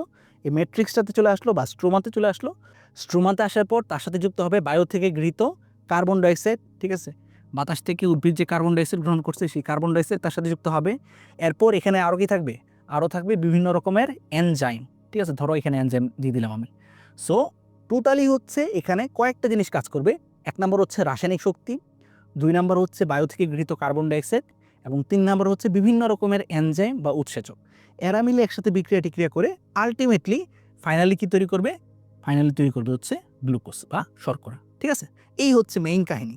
বইয়ের মাঝে যেরকম সমাজ বিজ্ঞানের মতো বলে দিছে যে পোলাপান তো এগুলো বুঝবেই, লেখা দেই, ঠিক আছে। তো এরকমভাবে আসলে বোঝাটা কষ্টকর, এবং এরকমভাবেই আসলে সহজ করে মানে খুব কম বায়োলজি টিচারই হচ্ছে বুঝায়, যে কারণে হচ্ছে স্কুল কলেজে খুবই কম দেখা যায়, যে কারণে স্টুডেন্টদের কাছে কিন্তু বায়োলজি জিনিসটা অনেকটা ভীতিকর লাগে, ঠিক আছে। সব কিছুই মুখস্থ করতে হয়, মনে হয় যে এই সব কিছু মুখস্থ করতে হবে, কেমনে সম্ভব, ঠিক আছে।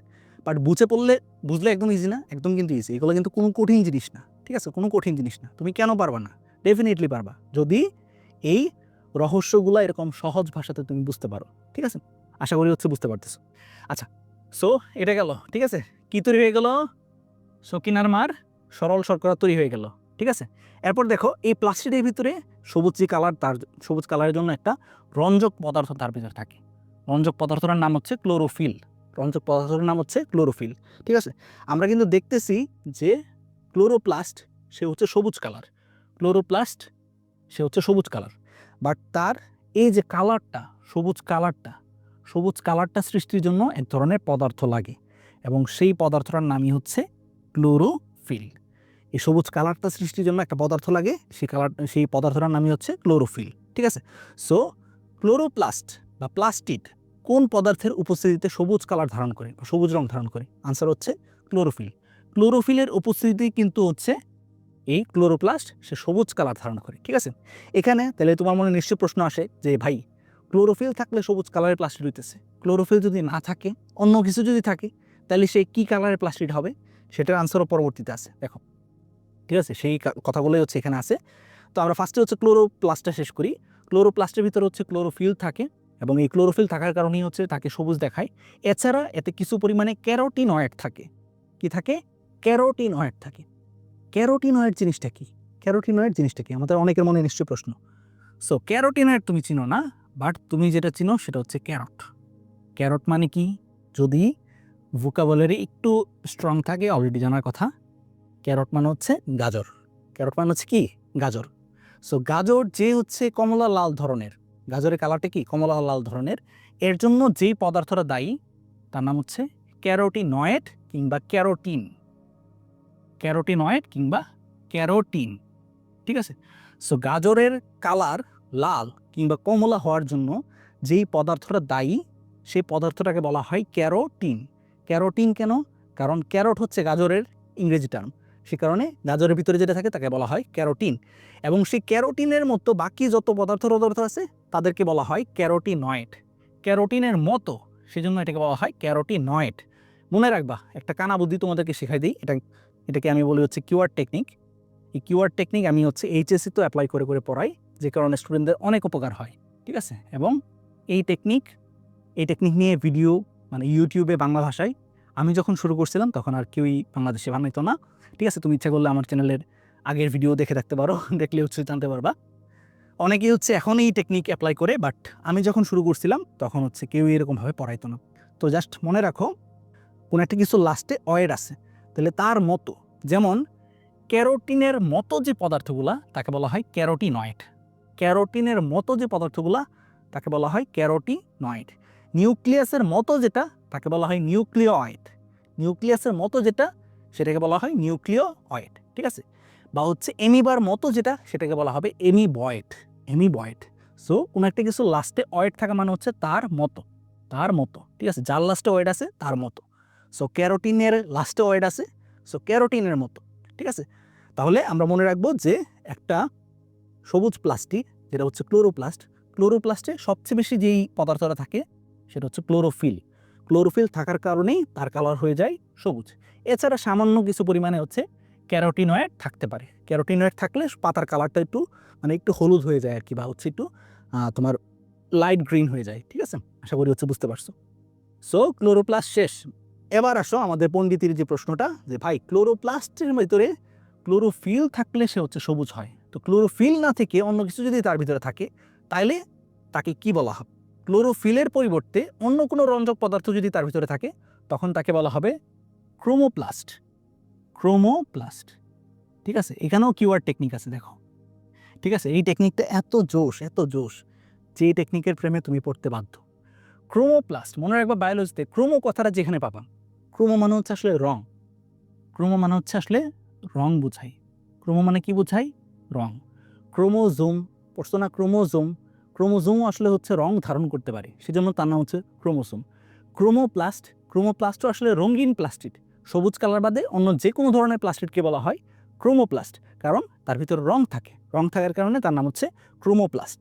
এখন আমরা কিন্তু দেখছিলাম যে ক্লোরোপ্লাস্টের কালার মানে সবুজ হওয়ার জন্য ক্লোরোফিল থাকে তার ভিতরে, তাহলে ক্রোমোপ্লাস্টের কালার, ঠিক আছে, অন্য যে কোনো রং হওয়ার জন্য নিশ্চয়ই অন্য কোনো পদার্থ থাকতে হবে। সেই পদার্থগুলোর নাম কী কী দেখো, এগুলো একটু বোঝার আছে। এবং এই ক্লাসটা যারা মিস করছো তারা কোনো অবস্থাতেই হচ্ছে এই জিনিসগুলো অন্য কোথাও এরকম সহজভাবে ভেঙে ভেঙে তুমি ব্যাখ্যা পাবা না। ঠিক আছে, সো তোমরা যারা হচ্ছে এতক্ষণ ধরে ভাইয়ের সাথে ছিলা তাদের জন্য হচ্ছে এই জিনিসগুলো আমি একদম ভেঙে দিচ্ছি, আজীবন মনে থাকবে ইনশাল্লাহ। ঠিক আছে, এবং এগুলো সামনেও আসলে বায়োলজি পড়তে গেলে এইচএসসিতে উঠেও তো বায়োলজি পড়বা, তখন কিন্তু কাজে লাগবে। ঠিক আছে, যেমন এই যে ক্রোমোপ্লাস্ট, ঠিক আছে, ক্রোমোপ্লাস্ট, ক্রোমোপ্লাস্ট মানে তো বিভিন্ন রঙের প্লাস্টিড হতে পারে, লাল রঙের প্লাস্টিড হতে পারে, কমলা রঙের প্লাস্টিড হতে পারে, হলুদ রঙের হতে পারে।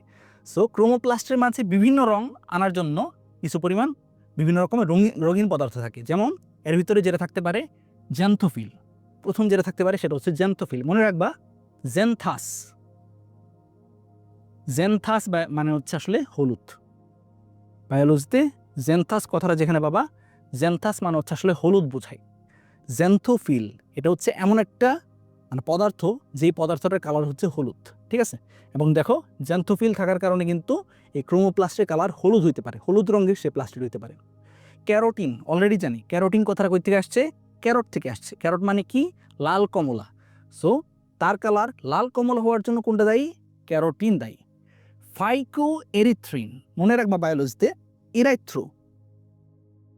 ঠিক আছে, এটা হচ্ছে কিওয়ার্ড, গুরুত্বপূর্ণ কিওয়ার্ড। যারা এই ক্লাসটা মিস করতেছো ভাই, কি যে মিস করছো তুমি। ঠিক আছে, বায়োলজি একটা ক্লাস কেউ মিস করে?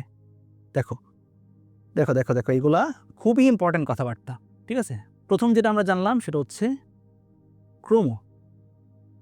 ক্রোমো মানে হচ্ছে বায়োলজিতে রং বোঝাই। ঠিক আছে, এরপর এরপর কি জানলাম আমরা? আমরা জানলাম ক্যারোটিন। ঠিক আছে, ক্যারোটিন, ক্যারোটিন কথাটা আসছে হচ্ছে ক্যারট থেকে। ক্যারট থেকে, ক্যারট হচ্ছে গাজর, গাজরের কালার কি? গাজরের কালার হচ্ছে কমলা। সো ক্যারোটিনের কালার কি হবে? ক্যারোটিনের কালারও হবে কমলা। তারপর আমরা কি জানলাম? জ্যান্থোফিল, জ্যান্থোস, এই কথাটার মানে হচ্ছে আসলে হলুদ বোঝায়। সো জ্যান্থোফিলের কালার কি হবে? হলুদ হবে। জ্যান্থোফিল হবে হচ্ছে হলুদ রঙের, ঠিক আছে। এরপর হচ্ছে মনে রাখবা তোমার ক্যারোটিন তো অলরেডি পড়াইলাম, ফাইকো এরিথ্রিন, ফাইকো এরিথ্রিন, ঠিক আছে। এখানে দুইটা শব্দ আছে, একটা হচ্ছে ফাইকো আর একটা হচ্ছে এরিথ্রিন। ফাইকো মানে হচ্ছে শৈবাল বোঝায়, ফাইকো মানে হচ্ছে শৈবাল বোঝায়, ঠিক আছে। সো শৈবালের মাঝে লাল রং হওয়ার জন্য, লাল রং হওয়ার জন্য যে পদার্থটা থাকে তাকে বলা হয় ফাইকো এরিথ্রিন। এরাইথ্রো, এটা হচ্ছে আরেকটা কিওয়ার্ড, এরাইথ্রো। এরাইথ্রো মানে হচ্ছে আসলে লাল। এরাইথ্রো কথাটা বায়োলজিতে যেখানে পাবা, এরাইথ্রো মানে হচ্ছে কি? লাল বোঝায়। তাহলে ইরাইথ্রিন কি হবে? লাল কালার হওয়ার জন্য দায়ী এরকম একটা পদার্থ, যেটা কিনা শৈবালে নর্মালি পাওয়া যায়, সে কারণে এটাকে বলা হয় ফাইকো এরিথ্রিন। ফাইকো এরিথ্রিন যে পদার্থটা, এটা প্লাস্টিক ছাড়াও শৈবালে অনেক বেশি পরিমাণে পাওয়া যায়, সে কারণে এই পদার্থটার নামকরণের মাঝে শৈবাল কথাটা আসছে আর কি, ফাইকো এরিথ্রিন। ফাইকোসায়ানিন, অদ্ভুত টার্ম, এবং এই জিনিস যারা হচ্ছে এই ক্লাস না করতেছে তারা এমসিকিউতে এটা আসলে ধরা খাবে। এগুলো কিন্তু তোমাদের বইতে আছে, ফাইকোসায়ানিন, ঠিক আছে। ফাইকো মানে তো অলরেডি জানি আমরা, ফাইকো মানে হচ্ছে শৈবাল, ফাইকো মানে হচ্ছে শৈবাল। তো সো এই পদার্থটা হচ্ছে শৈবালের ভিতরেও পাওয়া যায়, শৈবালের ভিতরে এই পদার্থটাও পাওয়া যায়। সায়ানো কথাটা মানে কি? সায়ানো, সায়ানো কথাটার সাথে একটা জিনিসের মিল আছে, দেখো মনে পড়তেছে কি না? সায়ানাইডের মিল আছে না? সায়ানাইড, সায়ানাইডের মিল আছে। সায়ানাইড জিনিসটা কি? বিষ। সায়ানাইড হচ্ছে বিষ। কেউ যদি বিষ খায়, কেউ যদি বিষ খায়, ঠিক আছে, কেউ যদি ভুলে বিষ খেয়ে ফেলে, তাহলে তার গায়ের রং কি হয়ে যায়? বলে এটা আমরা যে বিষে নীল হয়ে গেছে, ঠিক আছে। সাকিবের স্পিন বিষে ক্যারিবিয়ানরা হচ্ছে নীল হয়ে গেছে, এরকম কথাবার্তা আসে না? সো বিষ যদি কেউ খায় তাহলে তার কালার হয়ে যায় নীল। সায়ানো কথাটা তাইলে আমরা যেখানে পাবো, সায়ানো মানে কি? সায়ানো মানে হচ্ছে নীল বোঝাই। তাহলে আমরা বলো তো, সায়ানো ব্যাকটেরিয়া, নীলাভ সবুজ শৈবাল, নীলাভ সবুজ শৈবাল, ওই সায়ানো কথাটা যে আছে তার নাম শুরুতে, এই জন্য তাকে কিন্তু বলা হয় নীলাভ সবুজ শৈবাল। সো সায়ানো কথাটা বায়োলজিতে যেখানে পাবো আমরা, সায়ানো মানে হচ্ছে আসলে নীল বোঝাই, নীল বোঝাই, ঠিক আছে। সো এখন যখন তুমি মানে এই জিনিসগুলো জানার পরে, যখন বইতে এই ক্রোমোপ্লাস্টের মাঝে কি কি পদার্থ থাকে এবং কোন পদার্থটা আসলে কি রং নির্দেশ করে বা কি রঙের জন্য দায়ী, এই জিনিসটা যখন পড়তে যাবা, দেখবা যে তোমার আর কোনো সমস্যাই হচ্ছে না, তুমি অন্য কাউকে বুঝাইতে পারবা, ঠিক আছে। আমি এরকমভাবেই তোমাকে বায়োলজি শেখাবো যেন ফিউচারে তুমি অন্য কাউকে হচ্ছে বায়োলজি পড়াইতে পারো ইনশাল্লাহ। সো দেখো, ক্রোমোপ্লাস্ট, সেই ক্রোমোপ্লাস্ট হচ্ছে রঙিন প্লাস্টিক, তবে সবুজ না, সবুজ একটা কালার, সেই কালারটা বাদে অন্য যেই রঙগুলো আছে সেগুলোর যে প্লাস্টিক আছে সেটাকে বলা হয় ক্রোমোপ্লাস্ট। এবং এই প্লাস্টিকটা হচ্ছে জ্যান্থোফিল থাকে, জ্যান্থাস মানে হলুদ, সুতরাং জ্যান্থোফিলের কালার হলুদ। ক্যারোটিন থাকতে পারে, ক্যারোটিন আসছে ক্যারট থেকে, ক্যারটের কালার হচ্ছে কমলা, বা গাজরের কালার কমলা, সুতরাং ক্যারোটিনের কালার কমলা। ফাইকো এরিথ্রিন, এরিথ্রো মানে হচ্ছে লাল, সুতরাং ফাইকো এরিথ্রিন কি হবে? লাল কালার হবে। ফাইকোসায়ানিন, সায়ানো মানে হচ্ছে নীল, বিষে নীল আমরা বলছিলাম। সো ফাইকোসায়ানিন সে হচ্ছে নীল কালার ধারণ করবে, ঠিক আছে। এই রঞ্জকগুলো থাকে। সো এটা যদি আমাদের এমসিকিউতে আসে যে ফাইকো এরিথ্রিন নামক রঞ্জক পদার্থটা থাকার কারণে ক্রোমোপ্লাস্টের কালার কি হয়ে যায়? ফাইকো এরিথ্রিন, এরিথ্রো, এরিথ্রো মানে হচ্ছে লাল, সুতরাং ফাইকো এরিথ্রিন থাকলে লাল কালার হয়ে যাবে, ঠিক আছে। এগুলা এরকমভাবে যদি পড়ো, মানে কি বলবো, স্যারে যেমনে মন তেমনে প্রশ্ন করুক, তুমি পুরাই আনসার করতে পারবে ইনশাল্লাহ, ঠিক আছে। আমি তোমাকে ওইরকমভাবেই গড়ে তুলবো ইনশাল্লাহ। আমার সাথে যারা আসো বা আমার কোর্সে যারা আসো, আমি চেষ্টা করবো তোমাদেরকে ওইরকমভাবেই গড়ে তুলতে ইনশাল্লাহ, যাতে কোনো ধরনের এমসিকিউ, কোনো ধরনের সৃজনশীল যাতে তোমাকে আটকাইতে না পারে, ঠিক আছে। তুমি একটু সিম্পলি চিন্তা করো, আগের বেচকে তুমি যদি জিজ্ঞাসা করো যে এসএসসি 25, বর্তমানে যারা এইচএসসি 27 বা হচ্ছে অন্যান্য যেই বেচগুলো আছে, সেই বেচগুলোর প্রত্যেকটা স্টুডেন্ট আমার কাছে মাশাআল্লাহ অনেক কৃতজ্ঞ। তারা জানে যে এই ভাইয়াটা আমার জন্য জানপ্রাণ দিয়ে চেষ্টা করছে। এবং অনেক অনেক স্টুডেন্ট আমি পাই যারা হচ্ছে এসএসসির ধরো 1 মাস 2 মাস আগে বায়োলজিতে কিচ্ছু পারতো না, তারা আমার কোর্সে ভর্তি হয়ে আল্লাহর রহমতে অনেক ভালো করছে, অনেক ভালো, মানে 95-এর উপর নাম্বার পাইছে বায়োলজিতে। সো এটা আমার জন্য হিউজ একটা অর্জন বলতে পারো আর কি। ভাইয়া চেষ্টা করি তোমাদের জন্য সহজ করে বুঝাইতে, আল্লাহ আলহামদুলিল্লাহ সেই তৌফিক দিছে আমাকে। বাট তোমাদেরকে এটা গ্রহণ করে প্র্যাকটিস করতে হবে, প্র্যাকটিস না করলে কিন্তু লাভ হবে না। কোর্সে ভর্তি হও বা যেখানে ভর্তি হও না কেন, প্র্যাকটিস যদি তুমি না করো ভাই কোনো লাভ নাই, ঠিক আছে? বিদেশ যাওয়ার প্রস্তুতি নাও। আচ্ছা, সো এখন দেখো যে এগুলো তো আমরা জানলাম। সো এই পদার্থগুলোর কারণে হচ্ছে কোনো সময় এই ক্রোমোপ্লাস্টের কালার হলুদ হয়ে যায়, কোনোটা নীল হয়ে যায়, কোনোটা লাল হয়ে যায়। এরকম মিশ্রণজনিত কারণে হচ্ছে ফুল পাতা রং এবং উদ্ভিদের অন্যান্য অংশ আকর্ষণীয় হয়ে ওঠে। আমরা কিন্তু মাঝে মাঝে দেখি যে বিভিন্ন রকমের পাতাবাহার বা এরকম যেই ইয়াগুলো আছে, পাতাগুলো আছে বা অর্কিড আছে কিছু পরিমাণে, সেই অর্কিডগুলোর দেহের এক এক অংশ হচ্ছে এক এক রকম, ঠিক আছে, এক এক কালার। সেই কালারগুলোর জন্য দায়ী কোনটা? দায়ী হচ্ছে এই ক্রোমোপ্লাস্ট। সো একটু খেয়াল করো যে ক্রোমোপ্লাস্টের উপস্থিতির কারণে উদ্ভিদের আসলে কি হইতেছে। উদ্ভিদের গায়ের এক একটা অংশের কালার হচ্ছে এক এক রকম হইতেছে। তার ফুলের কালার কোনো সময় হচ্ছে অনেক উজ্জ্বল হইতেছে, কোনো সময় তার পাতার কালার একটু চেঞ্জ হয়ে যাচ্ছে, কোনো সময় তার হচ্ছে কোনো ডালপালার কালারের মাঝে চেঞ্জ আসতেছে। এগুলোর কারণে তার যেটা হয় সেটা হচ্ছে রঙিন ফুল, পাতা এবং গাজরের মূল, এগুলাতে হচ্ছে আমাদের বিভিন্ন রকমের কালার আমরা দেখতে পারি। এবং এই কালারগুলো দেখেই কিন্তু পতঙ্গ আকৃষ্ট হবে, বিভিন্ন পোকামাকড় আকৃষ্ট হবে। পোকামাকড় আকৃষ্ট হইলেই কিন্তু তারা কিসে সাহায্য করবে? পরাগায়নে সাহায্য করবে। সো আমরা কি এখান থেকে বলতে পারি না যে ক্রোমোপ্লাস্টই কিন্তু আসলে উদ্ভিদের দেহের এক এক অংশকে এরকম রঙিন করে তাকে কিসে সাহায্য করতেছে? পরাগায়নে সাহায্য করতেছে। সো নিচের কোন প্লাস্টিকটি উদ্ভিদের পরাগায়নে সাহায্য করে? আনসার হচ্ছে কি? আনসার হচ্ছে ক্রোমোপ্লাস্ট। ক্রোমো কথাটা মানে হচ্ছে রং। এই প্লাস্টিক থাকার কারণে উদ্ভিদের দেহের এক এক অংশ এক এক রং ধারণ করে, যে কারণে তাকে মানে তার উপস্থিতির কারণে উদ্ভিদ হচ্ছে কি করতে পারে? ইজিলি বিভিন্ন পতঙ্গকে আকৃষ্ট করতে পারে। আর পতঙ্গ যখন আকৃষ্ট হয় তখন উদ্ভিদের পরাগায়ন হয়, ঠিক আছে, বা উদ্ভিদের বংশ বিস্তার হয়, ঠিক আছে? আশা করি বুঝতে পারছো। এবং এরা বিভিন্ন ধরনের রঞ্জক পদার্থ সংশ্লেষণ করে জমা রাখে। আচ্ছা, এটা জানলাম আমরা। এবার আসো লিউকোপ্লাস্ট। এত যে রঙের খেলা আমরা দেখলাম, ঠিক আছে, ক্লোরোপ্লাস্টে আমরা দেখছি যে সবুজ কালার হয়, ক্রোমোপ্লাস্টে আমরা দেখছি যে বিভিন্ন কালার হইতেছে, হলুদ, নীল, লাল, বিভিন্ন কালার হইতেছে। এখন আসো হচ্ছে লিউকোপ্লাস্ট।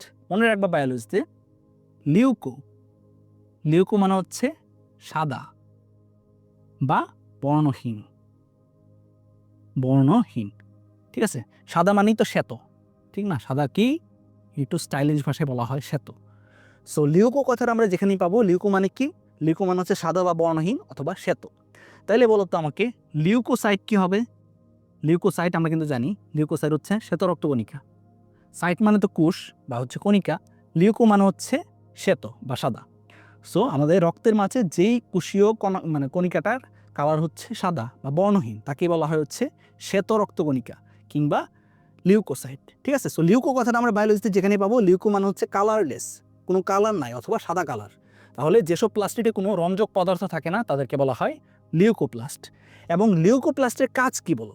লিউকোপ্লাস্টের প্রধান কাজ হচ্ছে খাদ্য সঞ্চয় করা, খাদ্য সঞ্চয় করা।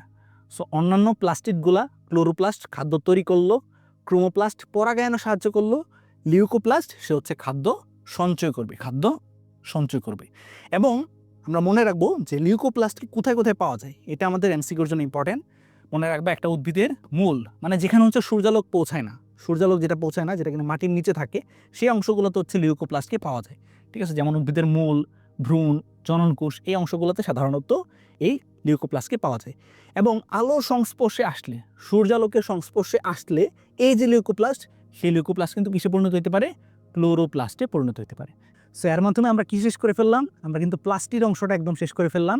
আশা করি মেইন বই পড়তে গেলে এখন তোমাদের কোনো কষ্টই হবে না, তোমরা একদম সহজে বুঝতে পারছো জিনিসটা। এবং এই জিনিসগুলোর থেকে প্লাস্টিকের চিত্রটা আমাদের এখন একটু শিখতে হবে, তাহলে কিন্তু আমরা সৃজনশীলে আনসার করার জন্য একদম পারফেক্টলি রেডি, ঠিক আছে? সো প্লাস্টিকের চিত্রটা হবে এরকম, এটা তো তোমরা স্লাইডের মাঝে পেয়ে যাবা। পাশাপাশি চিত্র আঁকার টেকনিকটাও তোমাদেরকে শেখাই দিই।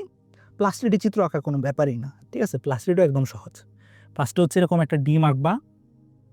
তবে এখন একটা সুবিধা, সেটা হচ্ছে কি, এই ডিমটা আমরা 2 স্তরে আঁকবো। এই ডিমটা আমরা 2 স্তরে আঁকলাম। এরপর আমরা কি আঁকবো? কিছু পরিমাণ পাউরুটি বা ডিস্ক বা বার্গার, যার যেটা সুবিধা সেটা কল্পনা করতে পারো। আঁকলাম, আঁকার পর আমরা 3টা আঁকবো। 3টা আঁকলে জিনিসটা দেখতে সুন্দর লাগে আর কি, ঠিক আছে? আমরা জাস্ট হচ্ছে এবার এদেরকে মিলাই দিব, এদেরকে আমরা মিলাই দিব, দ্যাটস ইট, ঠিক আছে? এবং এখানে যে একটা তরল পদার্থ আছে, ক্লাস নিতে নিতে আমার গলা শুকাই গেছে, দেখো এখানে যে তরল পদার্থ আছে সেটা আমরা বুঝাই দিব। এবং এর পাশাপাশি হচ্ছে এখানে আমরা কি দিব? বৃত্তাকার ডিএনএ দিব। এবং এর পাশাপাশি কি আঁকতে হবে, এরকম রাইবোজোম আঁকতে হবে। ঠিক আছে, দিয়ে দিলা, শেষ, ডান। ঠিক আছে, ক্লোরোপ্লাস্টের চিত্র কিন্তু এটাই। এরপর তুমি কি করবা, সিম্পলি জাস্ট লেবেলিং করবা। লেবেলিং করার উপায় কি, এটাকে টান দিয়ে বলবা বহির্ঝিল্লি, এটাকে টান দিয়ে বলবা অন্তঃঝিল্লি, তারপর এটাকে টান দিয়ে বলবা থাইলাকয়েড, এটাকে টান দিয়ে বলবা গ্রানাম। ঠিক আছে, এবং এই যে একটা আরেকটার সাথে সংযোগ, সেই সংযোগটাকে বলতে পারো যে অন্তঃগ্রানাম। ঠিক আছে, বা আন্তঃগ্রানাম, আন্তঃগ্রানাম সংযোগ, আন্তঃগ্রানাম সংযোগ। ঠিক আছে, আন্তঃগ্রানাম সংযোগ। এবং এখানে যে তরল পদার্থ, সেটাকে কি বলবা, সেটাকে বলবা স্ট্রোমা, সেটাকে বলবা স্ট্রোমা। ঠিক আছে, সব কিছু হচ্ছে আমার স্লাইডের এই অংশে আছে আর কি, যে কারণে আমি আর লিখলাম না। এবং এর পাশাপাশি হচ্ছে এখানে কি লিখবা, এখানে লিখবো হচ্ছে ডিএনএ। ঠিক আছে, বা বৃত্তাকার ডিএনএ লিখলা। এখানে টান দিয়ে কি লিখবা, রাইবোসোম। ঠিক আছে, দ্যাটস ইট। এরপর চিত্র, চিত্র দিয়ে কী বলবা, ক্লোরোপ্লাস্টের গঠন। এবং এর পাশাপাশি তোমাদের বই অনুযায়ী এখানে কিছু শ্বেতসার দানা বা স্টার্চের দানাও তৈরি হতে পারে। শ্বেতসার বা স্টার্চ এটা আসলে সালোক সংশ্লেষণের ফলেই তৈরি হয়। তো যেহেতু এটা হচ্ছে কোষের রান্নাঘর, সেই রান্নাঘরের মাঝে কিছু খাবার ওপরে রয়েছে, এরকম আমাদের দেখাইতে হবে। সো আমরা টান দিয়ে শ্বেতসার দানাও লিখতে পারি। ঠিক আছে, গেল। এই হচ্ছে আমাদের ক্লোরোপ্লাস্টের গঠন। ক্লোরোপ্লাস্টের সুন্দর চিত্র হচ্ছে এখানে আছে, যেটা তোমরা স্লাইডে পেয়ে যাবা। সো এই জন্য ভাই কিন্তু আর ওইরকমভাবে লেখাইলাম না, মেইন কাহিনী তো বুঝতে পারছো। এরকমভাবে আঁকতে পারবে না, একদম সহজ। এরপর সর্বশেষ আমাদের যে জিনিসটা জানতে হবে সেটা হচ্ছে এর ভিতরে আসলে কি কি অংশ থাকে। যদি তোমার এরকম মানে প্রশ্ন আসে, দেখো এখন আমরা কিছু প্রশ্ন বিশ্লেষণ করি। চলো, অনেক তো হইলো পড়ানো, এবার আসো প্রশ্ন কি আসে, আমরা পারবো কি না আসলে সেই জিনিসটা আমরা একটু দেখার চেষ্টা করি। ওকে, পারবা না মানে অবশ্যই পারবা। দেখো, এই যে দেখো, এটা হচ্ছে চট্টগ্রাম বোর্ডে 2024 সালে আসছে যে চিত্র এক্সের গঠন ব্যাখ্যা করো। চিত্র এক্স কোনটা, ঠিক আছে, এই এক্স আবার তোমার এক্স না, এই এক্স হচ্ছে আসলে মাইটোকন্ড্রিয়া, আমরা দেখেই বুঝতেছি। এবং ওয়াই কোনটা, ওয়াই হচ্ছে ক্লোরোপ্লাস্ট, ওয়াই হচ্ছে ক্লোরোপ্লাস্ট। এখন চিত্র এক্সের গঠন ব্যাখ্যা করো, মানে মাইটোকন্ড্রিয়ার গঠন চাইছে। সো মাইটোকন্ড্রিয়ার গঠন তুমি হচ্ছে যেভাবে বললাম সেভাবে হচ্ছে চিত্র একে সুন্দরভাবে ব্যাখ্যা করবা। উদ্ভিদ জীবনে ওয়াই এর গুরুত্ব বিশ্লেষণ করো। ওয়াই মানে কি, ওয়াই মানে হচ্ছে ক্লোরোপ্লাস্ট। ক্লোরোপ্লাস্টের গুরুত্ব কিন্তু আসছে এখানে, গুরুত্ব আসছে। গুরুত্ব কি আমরা কিন্তু ইতিমধ্যেই জানি, ক্লোরোপ্লাস্ট সে হচ্ছে সবুজ প্লাস্টিড এবং তার প্রধান কাজই হচ্ছে তার ভিতরে সালোক সংশ্লেষণ যে বিক্রিয়াটা আছে সেই বিক্রিয়াটা সংগঠিত করা। তো এই ক্ষেত্রে একটু ব্যাখ্যা করে বলবো আর কি, জিনিসটা হচ্ছে একটু বর্ণনা হবে যে ক্লোরোপ্লাস্টের মাঝে হচ্ছে কিছু পরিমাণ ডিস্কের মতো স্ট্রাকচার দেখা যায়, যেটাকে বলা হয় থাইলাকয়েড। সেই থাইলাকয়েডগুলো একটার সাথে আরেকটা যুক্ত হয়ে একটা স্তূপ গঠন করে, সেই স্তূপটাকে বলা হয় গ্রানাম। এই গ্রানামই হচ্ছে সৌরশক্তি প্রথম রাসায়নিক শক্তিতে রূপান্তরিত হয়। পরবর্তীতে এই যে তোমার সালোক সংশ্লেষণ আছে, সেই সালোক সংশ্লেষণের বাকি ধাপগুলা এর স্ট্রোমা কিংবা ম্যাট্রিক্সে সংগঠিত হয় এবং এর মাধ্যমে হচ্ছে ক্লোরোপ্লাস্ট কী করে উদ্ভিদের মাঝে সালোক সংশ্লেষণের মাধ্যমে খাবার তৈরি করে বা শর্করা জাতীয় খাদ্য তৈরি করে। এবং এই শর্করা জাতীয় খাদ্যের কারণেই কিন্তু উদ্ভিদ বেঁচে থাকতে পারে, বা উদ্ভিদের উপর যেহেতু আমরা নির্ভরশীল আমরা বেঁচে থাকতে পারি। সো এই হচ্ছে উদ্ভিদ জীবনে ওয়াই কিংবা ক্লোরোপ্লাস্টের গুরুত্ব। যদি ক্লোরোপ্লাস্ট না থাকতো উদ্ভিদ তার নিজের খাবার নিজে তৈরি করতে পারতো না। এই কথাগুলো হচ্ছে বলবা, দ্যাটস ইট। একদমই সহজ কিছু প্রশ্ন, কঠিন কোনো কিছুই না। তুমি প্রশ্নটা ধরতে পারছো, বেসিক তুমি জানো, পয়েন্ট আকারে লিখতে পারবা, চিত্র আঁকতে পারবা, দ্যাটস ইট। 95+ বায়োলজিতে ইনশাল্লাহ কেউ আটকাতে পারবে না। ঠিক আছে, সো দেখো এরপর অক্সিজেন কাকে বলে আমরা কিন্তু শিখছি ইতিমধ্যেই, যে এই যে মাইটোকন্ড্রিয়া, সেই মাইটোকন্ড্রিয়ার যে ভিতরের ভাঁজ যেটাকে বলা হয় ক্রিস্টি, ক্রিস্টির গায়ে কিছু দানাদার পদার্থ দেখা যায়, যে পদার্থগুলোকে বলা হয় অক্সিজেন। দেখছো ভাইয়া কিন্তু বলছিলাম অক্সিজেন ইম্পর্টেন্ট সৃজনশীল করার জন্য। আসছে কি না, আসছে। হতে দেখো কি জানতে চেয়েছে, যে এক্স চিত্রের গঠন বৈশিষ্ট্য চিহ্নিত চিত্র সহকারে বর্ণনা করো। এক্স চিত্র কোনটা, মাইটোকন্ড্রিয়া। সো মাইটোকন্ড্রিয়ার গঠন এবং বৈশিষ্ট্য তুমি চিত্র আঁকবা, চিত্র এঁকে তারপর হচ্ছে বিশ্লেষণ করবা। দেখছো মাইটোকন্ড্রিয়ার গঠনটা কত ইম্পর্টেন্ট, এটা কিন্তু আসছে। এবং ঘ নাম্বার বলছে কার্যকতার দিক দিয়ে এক্স এবং ওয়াই উভয় গুরুত্বপূর্ণ। এক্স হচ্ছে মাইটোকন্ড্রিয়া এবং ওয়াই হচ্ছে নিউক্লিয়াস। সো নিউক্লিয়াস অংশটাও কিন্তু আমাদের এই চ্যাপ্টার থেকে গুরুত্বপূর্ণ। যদি তোমরা নিউক্লিয়াসের উপর ফ্রি ক্লাস চাও বা পাবলিক ক্লাস চাও, ঠিক আছে, শুধুমাত্র পেইড কোর্স না, তোমরা যারা হচ্ছে এখন দেখতেছো, তোমরা যদি ক্লাস দেখতে চাও তাহলে কিন্তু আমাকে কমেন্ট করে জানাইতে পারো যে ভাইয়া নিউক্লিয়াসের ক্লাসটাও ফ্রি করে দেন। ঠিক আছে, মানে সাপোর্ট করতে হবে ভাই। তুমি ফ্রিতে একটা জিনিস চাও, তার মানে হচ্ছে সাপোর্ট করবে না, তাহলে তো হইলো না। ফ্রিতে তখনই হচ্ছে তুমি পাবা যখন হচ্ছে তুমি সাপোর্ট করবে। আচ্ছা, এরপর দেখো এটা কিসের চিত্র, মাইটোকন্ড্রিয়া। এটা কিসের চিত্র, প্লাস্টিড। এটা কিসের চিত্র, সেন্ট্রিওল, ঠিক আছে, বা সেন্ট্রোজোম। সো এখন তোমাকে কি বলছে, উদ্দীপকে গ নাম্বারে সেন্ট্রোজোম বা সেন্ট্রিওলের চিত্রটা চাইছে, আর ঘ নাম্বারে দেখো জানতে চাইছে কি, চিত্র এ এবং চিত্র বি এর মাঝে খাদ্য তৈরিতে কোনটার ভূমিকা রয়েছে? চিত্র এ হচ্ছে মাইটোকন্ড্রিয়া।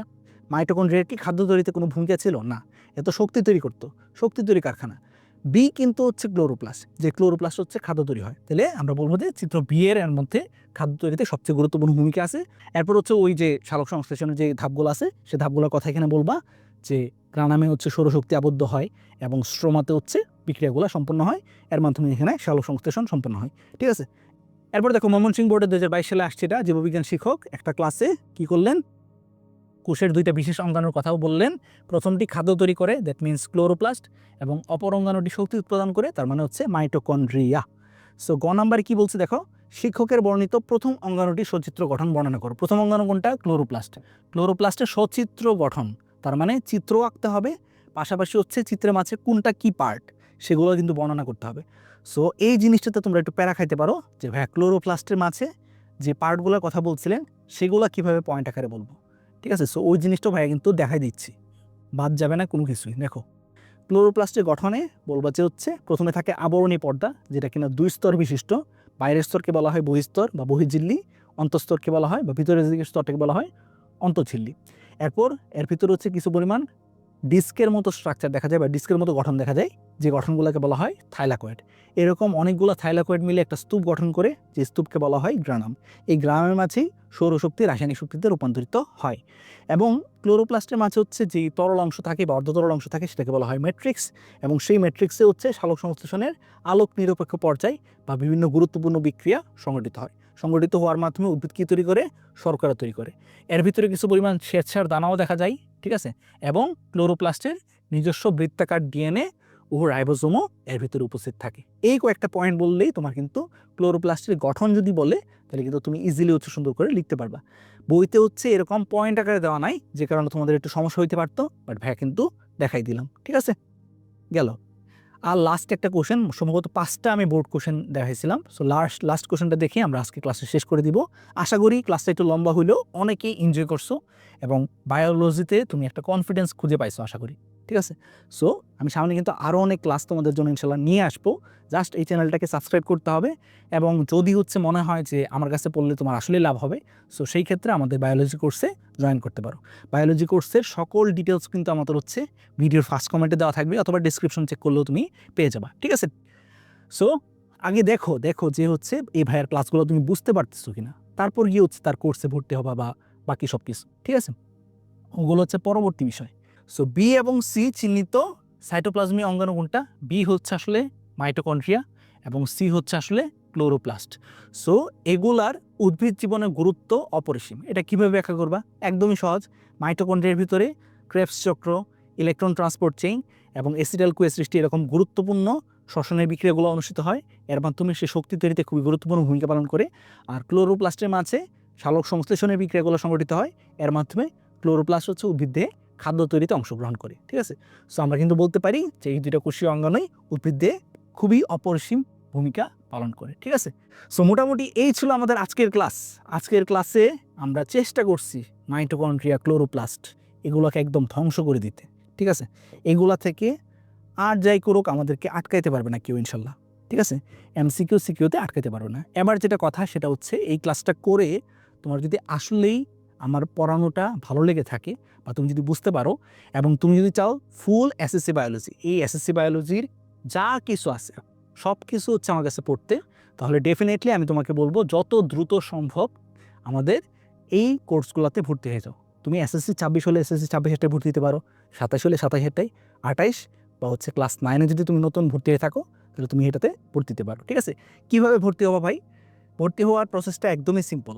ঠিক আছে, আমাদের হোয়াটসঅ্যাপ নাম্বার এবং কোর্সের যাবতীয় লিঙ্ক সব কিছু কিন্তু আমাদের এই ভিডিওর ফার্স্ট কমেন্টে দেওয়া আছে। ফার্স্ট কমেন্ট থেকে ওই লিঙ্কে ক্লিক করে হচ্ছে আমাদের ওয়েবসাইটে গিয়েও কোর্সটা কিনতে পারো। ওয়েবসাইটে কোর্স কিনলে একদমই সহজ, মানে তুমি হচ্ছে কোর্স কেনার সাথে সাথে অ্যাক্সেস পেয়ে যাবা, কোনো সমস্যা নাই। আর যদি হচ্ছে ওয়েবসাইট থেকে কিনতে কোনো সমস্যা হয় সেই ক্ষেত্রে আমাদের হোয়াটসঅ্যাপ নাম্বারে কন্ট্যাক্ট করলে হবে 01635157417। এই নাম্বারে একটা মেসেজ দিয়ে জানালে হবে যে ভাই আমি হচ্ছে এসএসসি 26-এর বা এসএসসি 27-এর বা এসএসসি 28-এর কোর্সে ভর্তি দিতে চাই। তাহলেই হচ্ছে ভাইয়া হচ্ছে বাকি ডিটেলস দিব, ডিটেলস অনুযায়ী তুমি ভর্তি হয়ে যাবা। তাহলে বায়োলজির যতগুলো টপিক আছে, পুরো বইয়ের মাঝে যত টপিক আছে সব টপিকের উপর ভাইয়া কিন্তু ক্লাস নিতেছি। সো সব টপিক আমার কাছে একদম সহজে মজার সাথে হচ্ছে বুঝতে পারবা, ঠিক আছে? এবং এই কিউআর কোডটা স্ক্যান করলেও তোমাকে আমাদের ওয়েবসাইটে নিয়ে যাবে, ঠিক আছে? সো সবাই ভালো থাকো। অনেক অনেক ভালো লাগলো তোমাদের সাথে আজকে ক্লাসটা নিয়ে, এবং ভাইয়ার আসলে অনেক বেশি স্যাটিসফ্যাকশন কাজ করতেছে। আমি যা জানি সব কিছু তোমাদেরকে জানাইতে পারছি, সহজে জানাইতে পারছি। সো এরকমভাবেই সামনে ইনশাল্লাহ আরও অনেক ক্লাস তোমাদের জন্য নিয়ে আসবো। এই চ্যানেলটাকে অবশ্যই সাবস্ক্রাইব করে রাখবা, আর যত দ্রুত সম্ভব আমাদের কোর্সে ভর্তি হয়ে যাও। এই কোর্সগুলোতে আমি চেষ্টা করব তোমাকে এসএসসি বায়োলজিতে একদম জিরো থেকে বস বানিয়ে দিতে ইনশাল্লাহ। সো তোমাদের সবার সাথে দেখা হবে পরবর্তী কোনো একটা ক্লাসে। সেই পর্যন্ত সবাই ভালো থাকো, ভাইয়ের জন্য অবশ্যই দোয়া করবা। আসসালামু আলাইকুম।